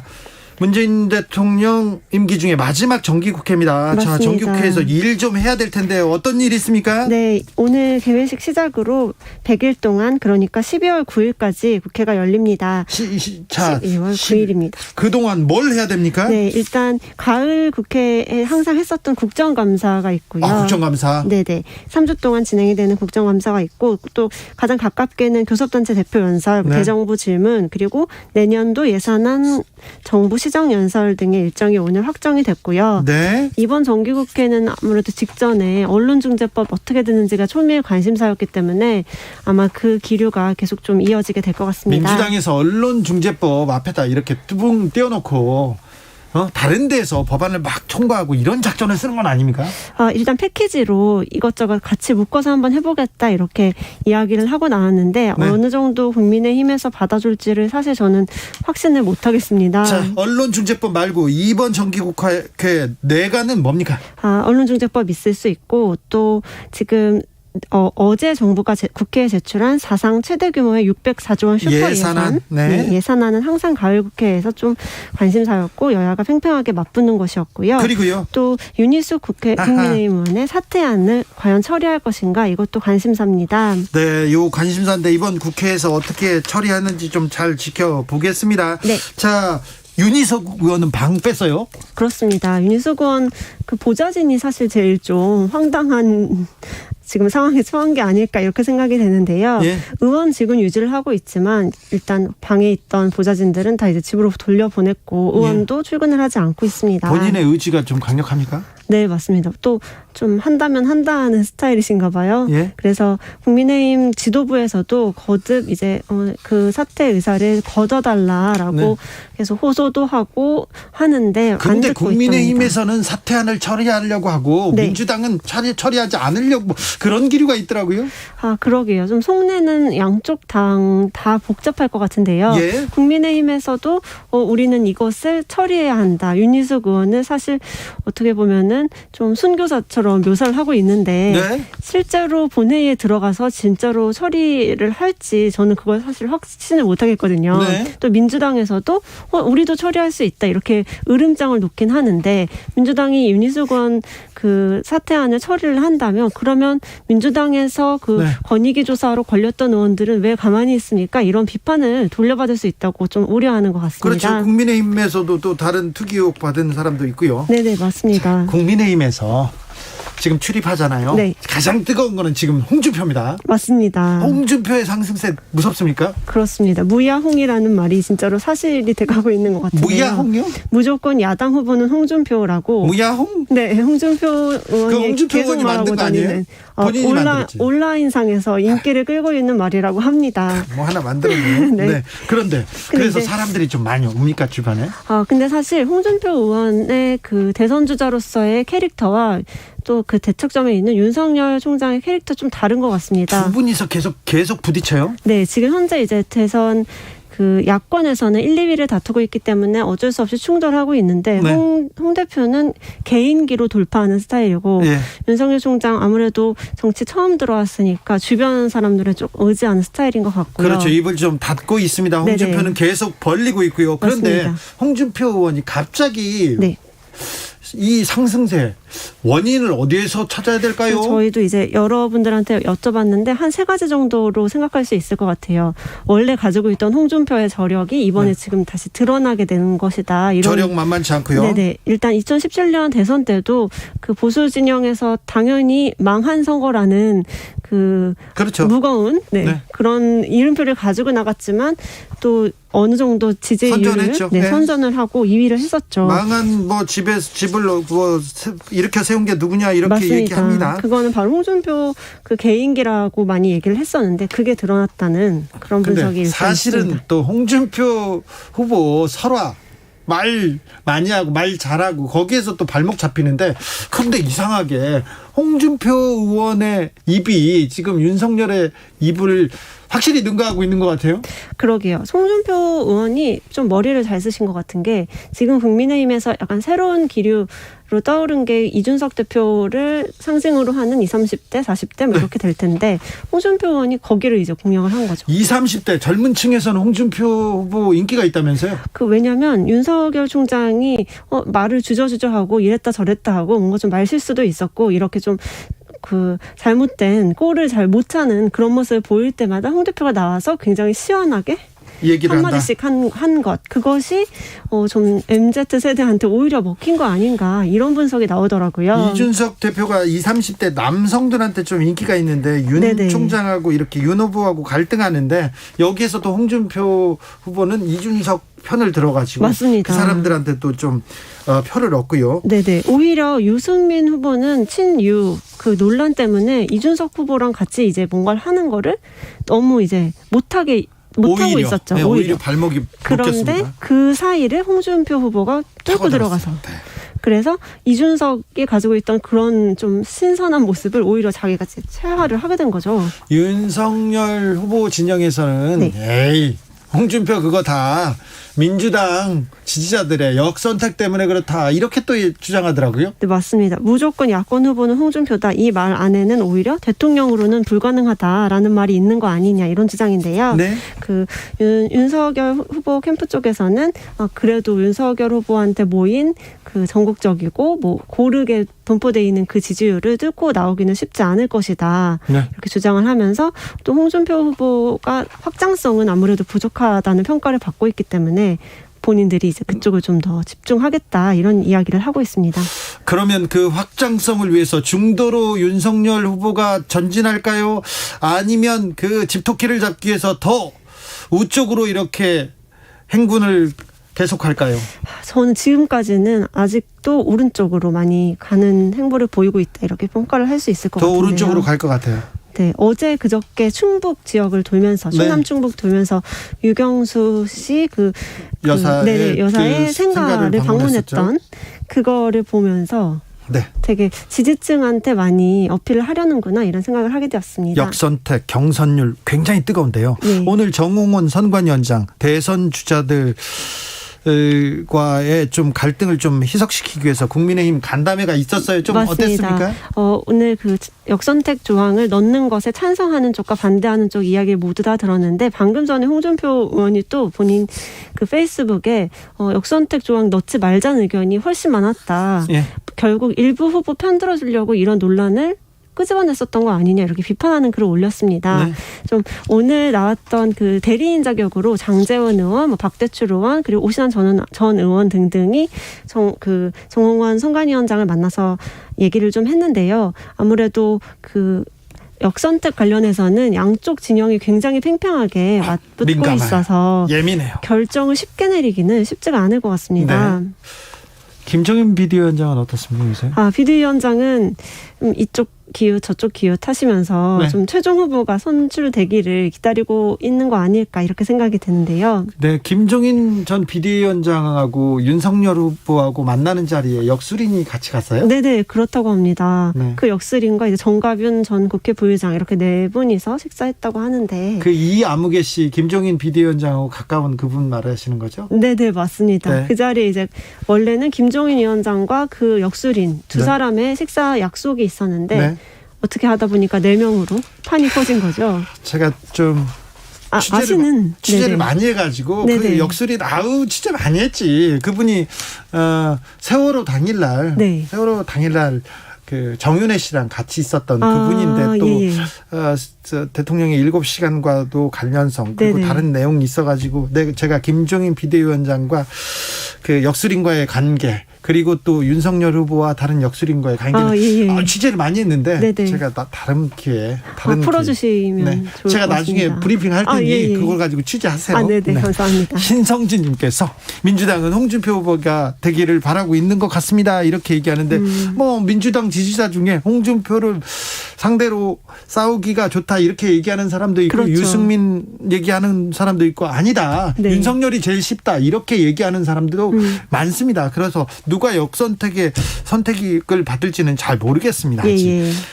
홍준표 후보가 되기를 바라는 사람도 있지만 윤석열 후보가 쉽다고 하는 사람도 분명히 있습니다. 맞습니다. 좀 표를 까봐야 알 것 같아요. 그렇죠. 선택 조항이 누구한테 유리한지는 사실 지금 아무도 모를 겁니다. 그렇죠. 당내에서도 그렇거든요. 네네. 네, 조성빈님께서 목적지가 있다면 어느 역을 선택해서 버스를 타든 결국 목적지에 가겠죠.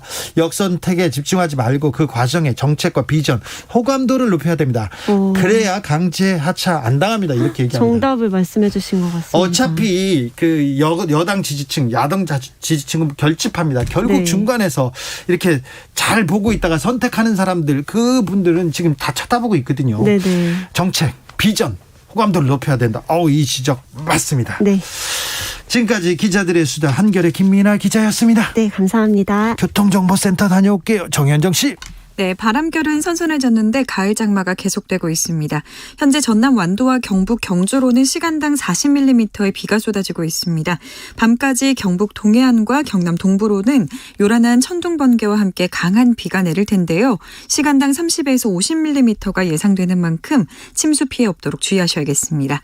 도로는 퇴근길 정체가 한창인데요. 먼저 경부고속도로 서울 쪽으로 금호 분기점에서와 판교에서 밀리고요. 더 가서는 양재에서 반포까지 계속 속도 못 냅니다. 반대 부산 쪽입니다. 잠원에서 서초까지와 죽전 부근에서 수원까지는 7km 넘게 막히고요. 황금 부근에서 추풍령까지는 빗길에 주의하셔야겠습니다. 북대구 부근 3, 4차로에서는 승용차 단독 사고가 났었는데요. 현재는 처리가 된 상태입니다. 하지만 뒤쪽으로 6km 구간 정체고요. 동대구 분기점에서도 밀리고 있습니다. 경인고속도로 서울 쪽으로 서인천에서 부평까지 밀리고요. 부천에서 신월까지 천천히 갑니다. 한편 서해안고속도로 서울 쪽으로는 서해대교 부근 1, 2차로에 장애물이 떨어져 있어서 현재 처리 작업에 들어갔고요. 매송에서 용담터널까지와 광명역에서 금천까지 천천히 갑니다. 주의 운행하시기 바랍니다. KBS 교통정보센터에서 정현정이었습니다.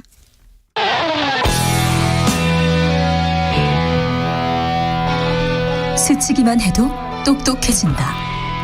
드라이브 스루 시사 주진우 라이브.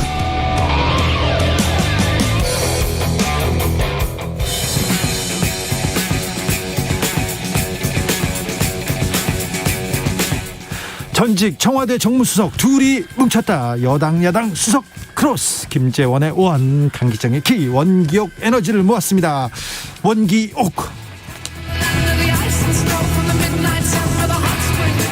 냉철하고 확실한 분석, 귀에 착착 감기입니다. 걸쭉한 입담, 주진우 라이브 특급 조합입니다. 강기정 전 청와대 정무수석 어서 오세요. 네, 안녕하십니까. 김재원 국민의힘 최고위원 어서 오세요. 안녕하세요. 네, 궁금한 게 많습니다. 바로 달려가 보겠습니다. 임종호 님도 아니 그게 아니라 야당에서 대통령이 나오더라도 그나마 홍준표가 낫다고 생각하는 민주당 지지자가 많겠지 얘기하는데 역선택 뜨거운데 민주당 지지자들은 홍준표가 낫다. 아니다. 윤석열이 낫다. 이거 어떻게 보세요? 우선 저희들은 역선택을 할 수가 없는데 만약 역선택을 한다면요. 네. 글쎄 누구를 해야 될까요? 제가 만약 역선택 기회가 있다면 네. 저는 윤석열을 뽑을 것 같아요. 윤석열이 흠결이 훨씬 많으니까.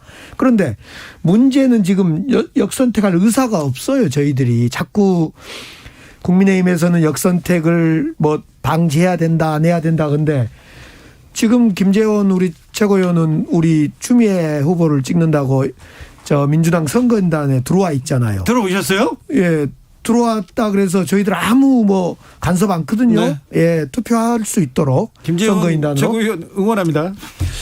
아니 일단 뭐 그 말씀하셨으니까 그 문제부터 한번 네. 여쭤볼게요. 아니 우리 강기정 수석께서 내가 저 선거인단에서 쫓겨났다고 몇 번이나 나한테 이야기했는데 그 쫓아내놓고 지금은 또 그냥 남겨놨다고 이야기한 건 또 뭐죠? 쫓겨나셨어요?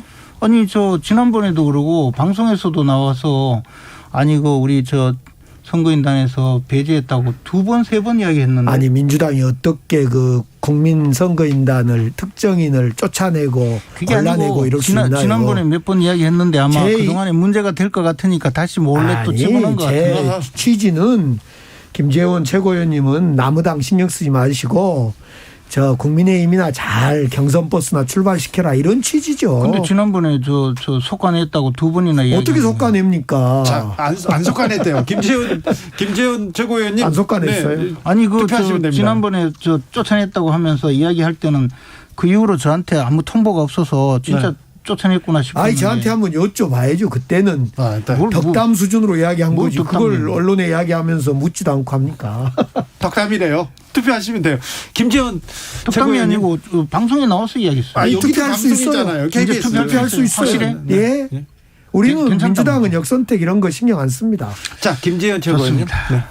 국민의힘 역선택 논란 어떻게 돼가고 있습니까? 저 국민의힘에서 역선택 이야기가 나온 것은 이제 민주당은 여론조사로서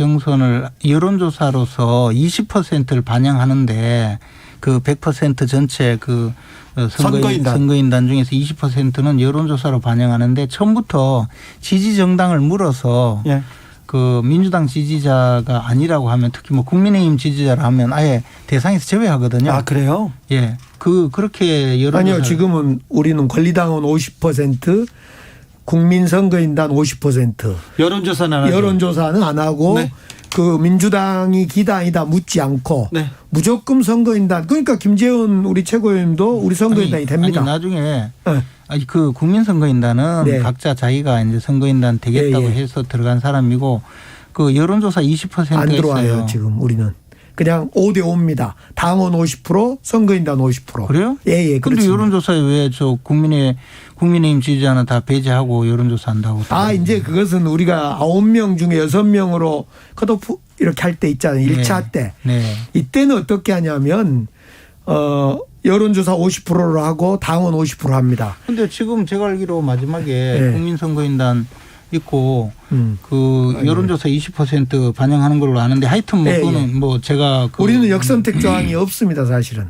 역선택 방지를 위해서 처음부터 최초로 묻는 것이 바로 정당 지지자부터 묻잖아요. 그렇죠, 그렇죠. 예, 그렇게 하기 때문에 아예 역선택 방지 조항을 제도화하고 있어요. 그리고 당은 당규에 그게 규정되어 있는데 우리 당에서는 그 역선택 방지 문안을 포함시킬 수 있다라고 당규에 되어 있기 때문에 이걸 포함시킬 것인가 말 건가를 가지고 지금 논란을 벌이고 있는 것이고 우리 당 내에서 이제 이 문제를 두고 후보 간의 또 이해관계가 굉장히 달라요. 만약에 그렇죠. 이제 정당 지지자를 정당 지지 여부를 물어서 특히 민주당 지지자를 배제할 경우에 그때 하고 배제하지 않을 경우에 후보 간의 이해관계가 다르기 때문에 네. 그걸 두고 이제 이야기하고 있는 거죠. 아니 근데 최재형 후보는 그렇다 쳐도 윤석열 후보는 지금 지지율 1위지 않습니까? 거의 야권에서 독보적인 1위인데 왜 역선택에 이렇게 민감하게 반응할까요? 홍준표 후보 너무 견제를 하는 거 아닌가요? 이렇게. 제가 이제 윤석열 후보한테 물어보지를 못해서 왜 그런지는 모르겠는데 이제 지금 아마 이런 문제가 있는 것 같아요. 그 민주당 후보와 국민의힘 후보를 두고 선택을 하게 하면 네. 민주당 지지자들은 대체로 민주당 후보를 선택하잖아요. 네. 그렇게 해서 이제 여론조사를 다자 대결 구도 1등부터 뭐 10등까지 쭉 지금 나오면 뭐 윤석열 1등 또는 저 이재명 1등 네. 이런 식으로 여론조사 쭉 나오는데 그때는 우리 당의 2등과 1등 격차가 굉장히 커요. 네. 근데 야권 후보 지지자, 여권 후보 지지자, 이 야권 후보를 두고 네.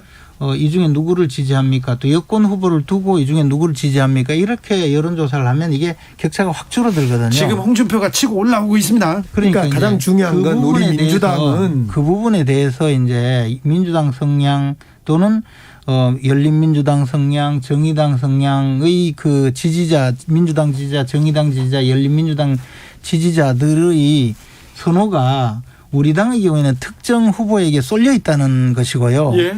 반면에 민주당의 그 후보자들을 두고 각 후보들을 쭉 보면 국민의힘 지지자들의 선호는 그렇게 쏠려 있지 않고 대부분 뭐 비슷하게 분포가 되니까 이제 사실은 민주당의 경우는 굳이 역선택 방지 문항을 넣거나 넣지 않거나 큰 차이가 없는데 국민의힘의 경우에는 그게 상당한 차이가 생기니까 이게 논란이 되는 그러니까 중요한 건 우리 민주당 또 우리 지지자들은 역선택을 할 생각이 없고요. 두 번째로 역선택을 한다 할 때 누구를 역선택할지를 모르겠어요. 그렇죠. 예, 저 개인적으로는 아까도 얘기했지만은 네. 저는 진짜 역선택할 수 있는 기회가 있다면 저는 윤석열을 찍겠어요. 윤석열 후보가 후보되면 제일 민주당 입장에 싸우기가 좋을 것 같아요. 네. 그래서 이 고민을 왜 저는 국민의힘은 미리 좀 만들어 놓지 룰을 그리고 만들어 놨는데 왜 이걸 움직이려고 하냐 흐트리려고 하냐 나는 여기에 문제가 있다고 봐요. 김재현 최고위원님 이 문제 빨리 결론 나야 되는데 왜 그러냐면 삿바 싸움 한다고 보거든요. 이거 서로 후보 되려고 이렇게 얘기하면서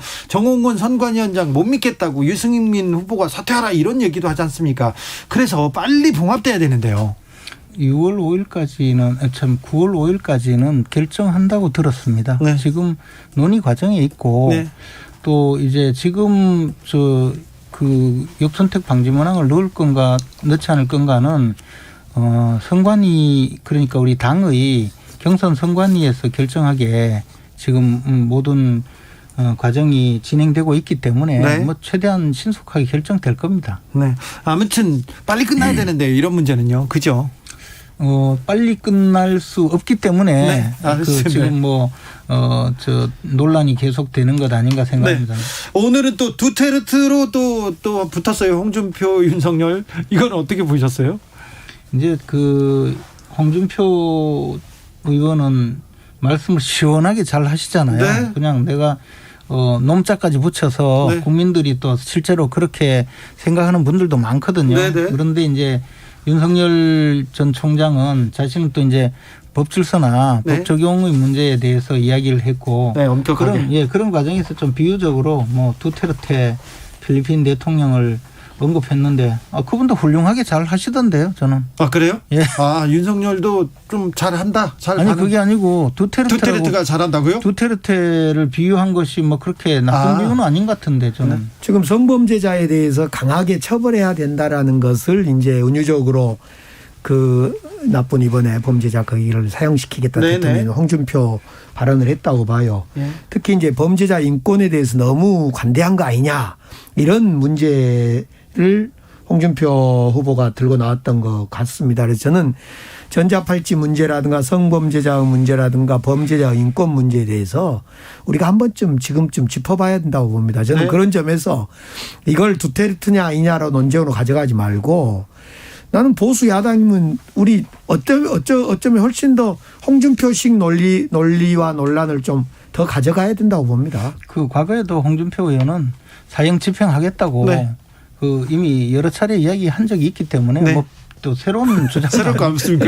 근데 우리가 사실은 제 기억으로 제가 초임 검사 시절이던 97년도가 그 지존파 사건 그 여파로 그때 YS 때 마지막 사형 집행이 있었습니다. 마지막 사형 집행을 할 때 제가 부산지검에 근무했는데요. 그때 부산구치소에서도 여러 명 집행을 했거든요.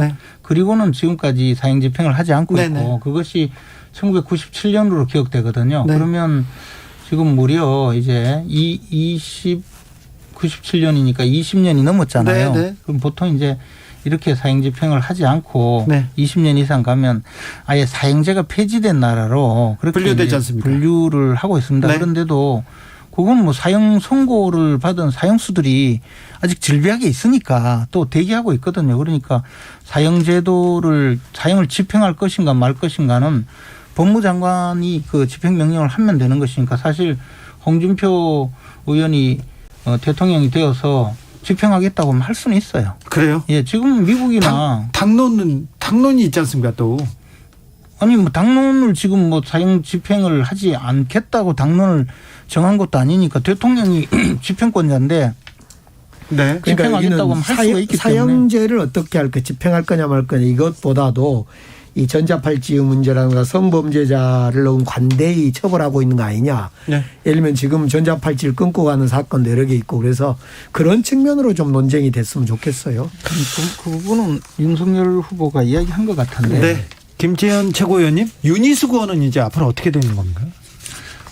저는 개인적으로 우리 당이 윤희숙 의원에게 마음의 빚을 좀 지고 있다고 생각하거든요. 어찌됐든 우리 당으로서는 뭐 본인 책임은 없다 이렇게까지 분류를 했는데도 불구하고 그 의원직 사퇴라는 그런 의사표시까지 하고 지금 뭐 아예 저 의원회관에서 나가버렸잖아요.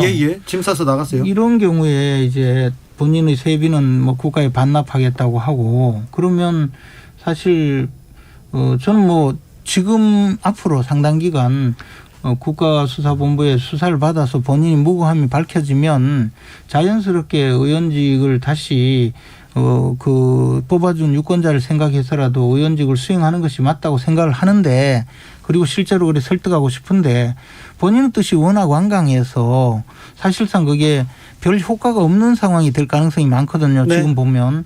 그렇게 되면 궁극적으로는 본인의 뜻을 또 받아줘야 되는 상황이 국민의힘에서는 본인의 뜻을 따라줘야 된다고 하는데 민주당은 어떻습니까? 그러니까 저는 이것은 본인이 부동산 문제는 그 친척 가족도 수사해라 조사해라 이런 과거에 수없이 했던 발언에 비춰볼 때 본인의 윤희숙 의원의 아버지가 이미 부동산 투기했음이 거의 확정적이니 사과부터 1번 하고 사과하시라는 거예요. 미안합니다. 아버지가 부동산 투기한 것 같습니다. 그 땅의 이익은 팔아서 다 어떻게 사회에 환호하겠습니다. 그리고 아버지가 투기했음에도 불구하고 제가 거짓말한 거에 대해서 또 아버지가 투기 안 했다라고 한 거에 대해서도 사과합니다. 그리고 사퇴 처리해 주면 되지요. 그리고 당에서는 면죄부 준 거에 대해서 당 지도부가 이준석 대표를 비롯해서 면죄부 주고 눈물 짜고 울고 했던 거에 대해서 우리가 윤희숙을 잘 몰랐습니다. 죄송합니다. 탈당 조치하겠습니다. 자, 그러면 사과, 본인 사과. 당에서는 면죄부가 아닌 탈당 조치. 본인은 사퇴했으니까 사퇴 처리. 그리고 이제 하고 다음에 만약 이제 모든 것이 다 해결되고 서울시장을 나가든지 뭐 더 큰 정치를 하든지 그건 다음의 문제죠. 근데 지금 아무것도 않고 그냥 두 번의 기자회견을 통해서 울며 불며 막 악쓰고 누가 지금 잘못한지 모르겠어요. 왜 국민들이나 우리 민주당이나 가만히 있는데 자기가 잘못해놓고 자기가 부끄러우니까 큰 소리치고 악을 쓰고 막 삿대질하고 이재명 거론하고 협박하다가 갔는지 모르겠어요, 저는. 아니, 민주당이 아무것도 안 했습니까? 민주당이 한 게 얼마나 많습니까? 아니, 무슨 있는데. KDI 정보를 뭐 이용한 혐의가 있다, 또는 뭐 본인이 직접 그 내용을 몰랐을 리가 없다. 딸이 그 세종시에 사는데 과연 아버지가 그쪽에 농지 사는데 몰랐겠느냐. 또 더 나가서 쌀을 뭐 7가만이나 받았는데 그거 안 얻어먹었겠느냐. 별 해괴망측한 저 전부 다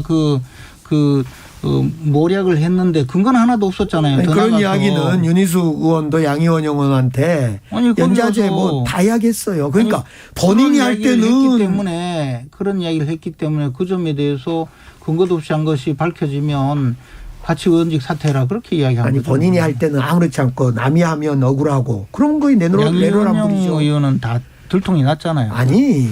근데 김어준도 사퇴하라고 했는데 김어준 사퇴해야 됩니까? 최대 뭐 2배 정도로 봤는데 6배 뭐 이렇게 30억이다. 시세 차익 30억이다. 이렇게 근거 없이 부풀렸다 해서 뭐 암적인 존재다. 이렇게 이야기를 한 것 아니겠습니까? 그러니까 실제로 그것도 근거가 없으면 방송에서 그 허위 보도만 많이 했으니까 방송 그만둬라 뭐 그렇게 이야기한 거죠. 암적인 존재가 아니라 국민의힘의 그 불편한 존재겠죠. 진실의 불편한 존재고. 저는 거기에서 3배다 2배다가 중요한 게 아니라 투기를 한 거냐 아닌 거냐가 중요한 거예요. 알겠습니다. 자, 안상수 후보와 허경영 후보의 전략적 제휴는 어떻게 보십니까 지금? 안상수 전 시장께서 얼마나 답답하시면 허경영 대통령 후보를 찾아갔을까. 후보 단일화를 한다는데. 네. 예, 후보 단일화를 한다는데. 그럼 국민의힘하고 허경영 후보하고 지금 후보 단일화 아닙니까? 그 하늘궁에서.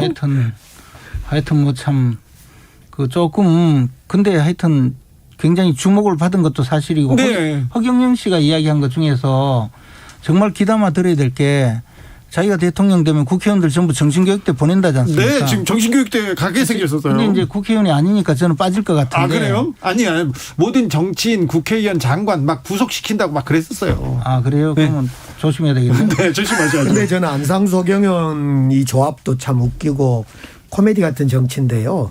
윤석열 후보가 박근혜 대통령을 한때 불구속 수사하려고 했다라는 둥. 또 어제인가요? 박근혜 어머니 그러니까 네, 유경수 여사 초당에 가서 네. 영정 앞에 가서 참 했던 이야기를 보면 저는 정말 그러려면 진정성 있으려면 미안하다 그래야지요.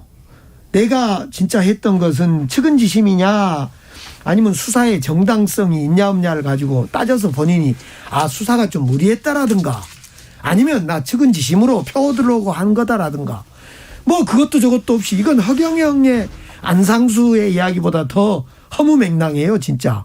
그러면 진짜 검사를 우리 김 최고위원님이 하셨으니까 그런데 지금 수사하고 있는 당시에 특검에서 수사했거나 이런 사람 어쩌란 거예요. 박근혜 수사했던 사람들.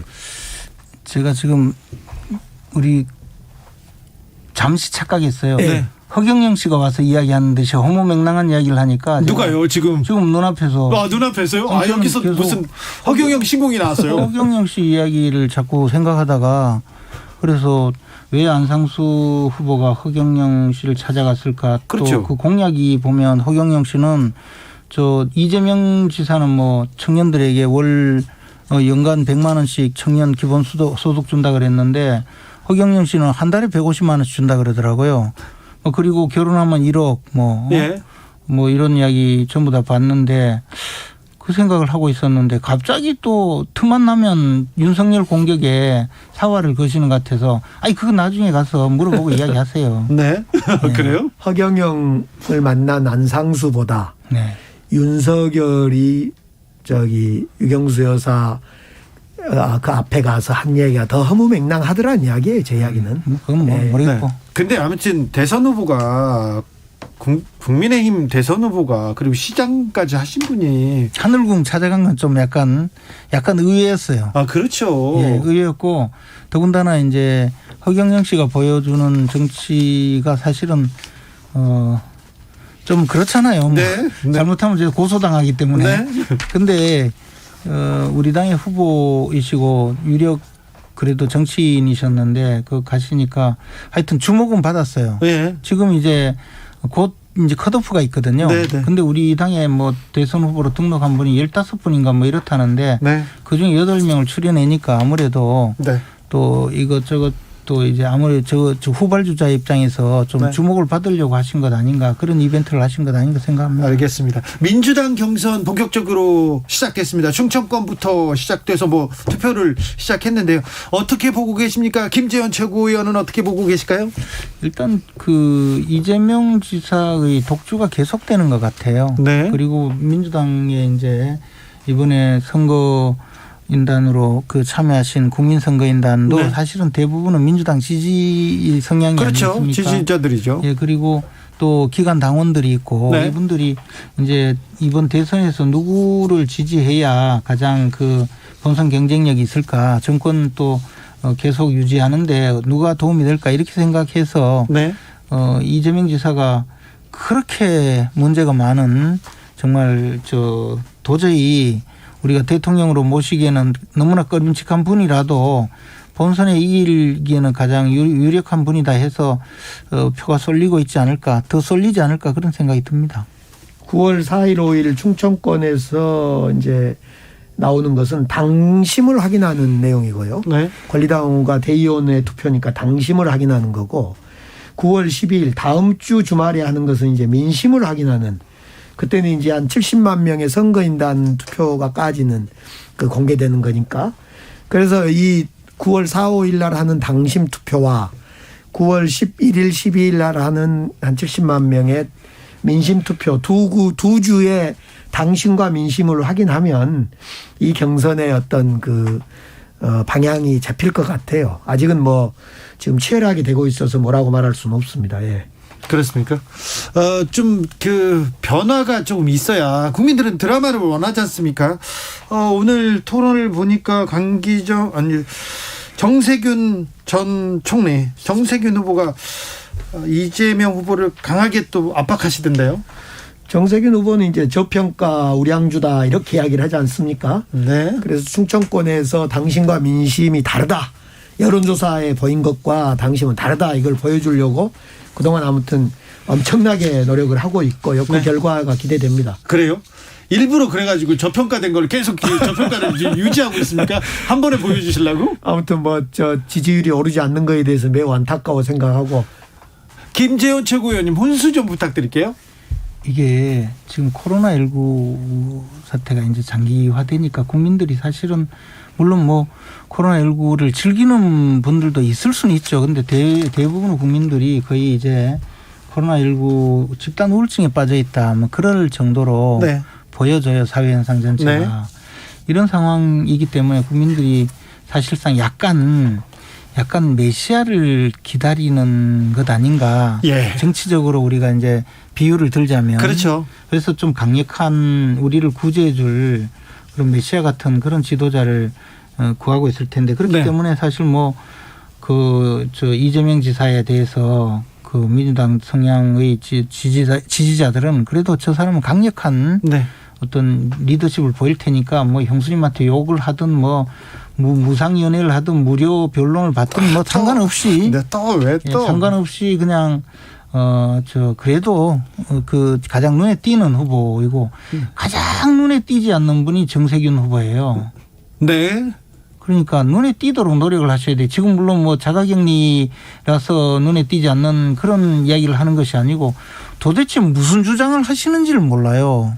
아니 주장은 많이 하고 있는데 그렇다고 해서 허경영 후보를 만나고 그러지는 않습니다. 예, 그렇지만 뭐 제가 최근에 근 한 2주 동안 들은 뉴스 중에 정세균 후보에 관한 뉴스는 그 코로나19 자가격리 중이다. 그 뉴스 그래서 우리 후보 경선 연기하자 이 주장한 거 외에는 도대체가 들리는 게 없으니까 그 누구 말대로 좀 세게 하셔야 돼요. 누구 말대로 지지율이 깡패다 이러잖아요. 지지율이 3등이라 하다 보니까 3등? 그렇죠. 3등이죠. 4등 아니에요? 아이 참 또 지지율이 1, 2등에 쏠려 있다 보니까 추미애 아무래도 후보로부터 고발당할 수 있어요. 주장 자체가 안 보이는 거죠. 자, 원 구성이 마무리됐습니다. 국민의힘에서 야당무 국회 부회장, 상임위원장 7석 가져가게 되면 이번 정기국회에서 이번에는 좀 국회가 일을 좀 할까요? 이번 내년 대선까지 또 지방선거까지 네. 워낙 정치 행사가 네. 잡혀 있어서 심도 깊은 논의를 통해서 국회가 뭐 현안을 해결하기는 좀 어려울 겁니다. 그래서 오히려 여당은 그동안에 미뤄놓은 자신들이 하고 싶은 걸 그냥 빨리 해치우고 네. 대선 현장으로 쫓아가자 뭐 이런 생각을 할 가능성이 있어요. 아마 네. 올해 정기국회에서는 국정감사도 여당은 뭐 전혀 국정감사 하지 않으면 좋겠다는 생각을 할 거고 야당은 뭐 대선을 앞두고 국정감사에서 좀 제대로 문제 제기를 하겠다 이런 생각을 할 텐데 결과적으로 보면 별로 성과가 없을 가능성이 큽니다. 원래 큰 선거 앞두고 야당이 국감이나 국회를 정치의 정쟁의 장으로 활용합니다. 특히 우리 민주당은 이제 10월 10일이면 국감 시작할 때쯤에 후보가 이미 결정돼 버리기 때문에 네. 큰 문제 없이 국감에 충실할 거라고 보여지고요. 예. 그럼 민주당은 후보가 뽑히면 후보 중심으로 후보가 내는 공약 그리고 후보가 내놓는 정책 위주로 이렇게 굴러간다고 봐야 됩니까? 과거에도 보면 후보가 되면 결정되면 그 후보가 원팀 정신을 발휘해서 다른 후보들의 어떤 공약도 참고하고요. 궁극적으로 당이 주도하는 선거를 치릅니다. 그래서 당의 정당 정책과 당의 정책을 기본으로 바탕에서 후보의 생각을 얹히게 됩니다. 아, 그렇습니까? 제가 보기에는요. 네. 10월 10일경 그 후보가 선출되죠. 네. 그러고 나면 이제 국민의힘은 11월 5일까지 네. 이제 그때 처음으로 그 4명의 후보들이 선출이 되어서 선발이 되어서 그 토론도 활발하게 하고 네. 서로 간에 뭐 경쟁도 할 텐데 민주당은 이제 그때부터 국민의힘 대선 후보 경선에 개입을 하겠죠. 아, 개입해요? 예. 오로지 그것만 하지 않겠습니까? 아, 자, 근데 국민의힘은 토론은 합니까? 언제부터 합니까? 20번 개입할 한다는데. 일이 없어요. 토론도 뭐 20번이 지금 경준이 안으로 나와 있는데 네. 뭐 다 하든 덜 하든 하여튼 하겠죠. 네. 그리고 또 이번 주 내에 이제 경선 룰이 정해지면 네. 그러면 뭐 곧바로 그 그리워하던 토론이 네. 오매불망하는 토론이 또 우리는 이루어지겠죠. 경선 개입할 의사가 전혀 없으니까요. 경선 버스 잘 출발시키시고 네. 저희들은 다시 한번 말씀드린데 우리 정치한 사람 입장도 그렇고 우리 민주당 입장에서는 그 국민의힘 후보가 누가 되는가를 물론 저희도 생각은 하겠지만은 예.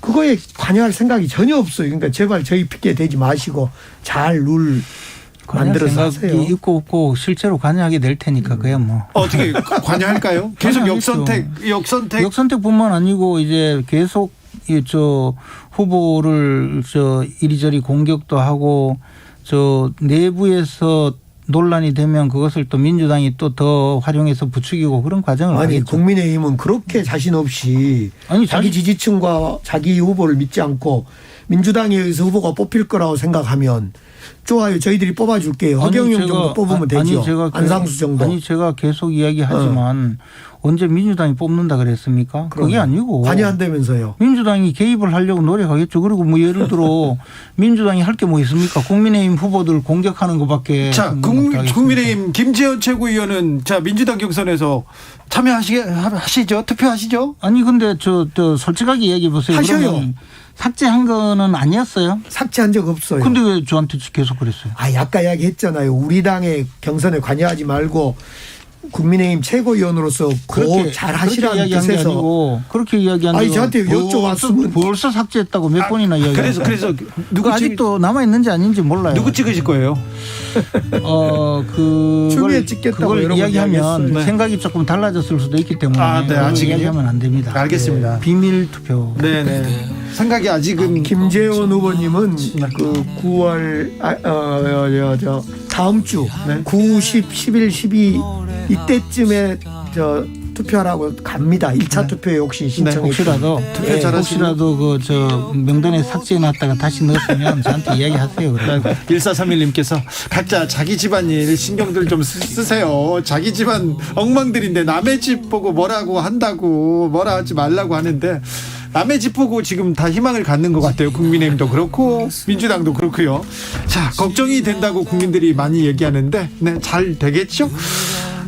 자, 여기서 두 분 보내드리겠습니다. 김재원, 강기정, 김재원 감사합니다. 네. 네. 수고하세요. 이적의 걱정 말아요 그대 들으면서 저는 여기서 인사드리겠습니다. 오늘 돌발 퀴즈의 정답 동물의 왕국이었습니다. 동물의 왕국은 KBS 프로그램이죠. 자, 저는 내일 오후 5시 5분에 돌아옵니다. 지금까지 주진우였습니다. 그대는 너무 힘든 일이 많았죠. 새로움을 잃어버렸죠. 그대 슬픈 얘기들 모두 그대여. 그대 탓으로 훌훌 털어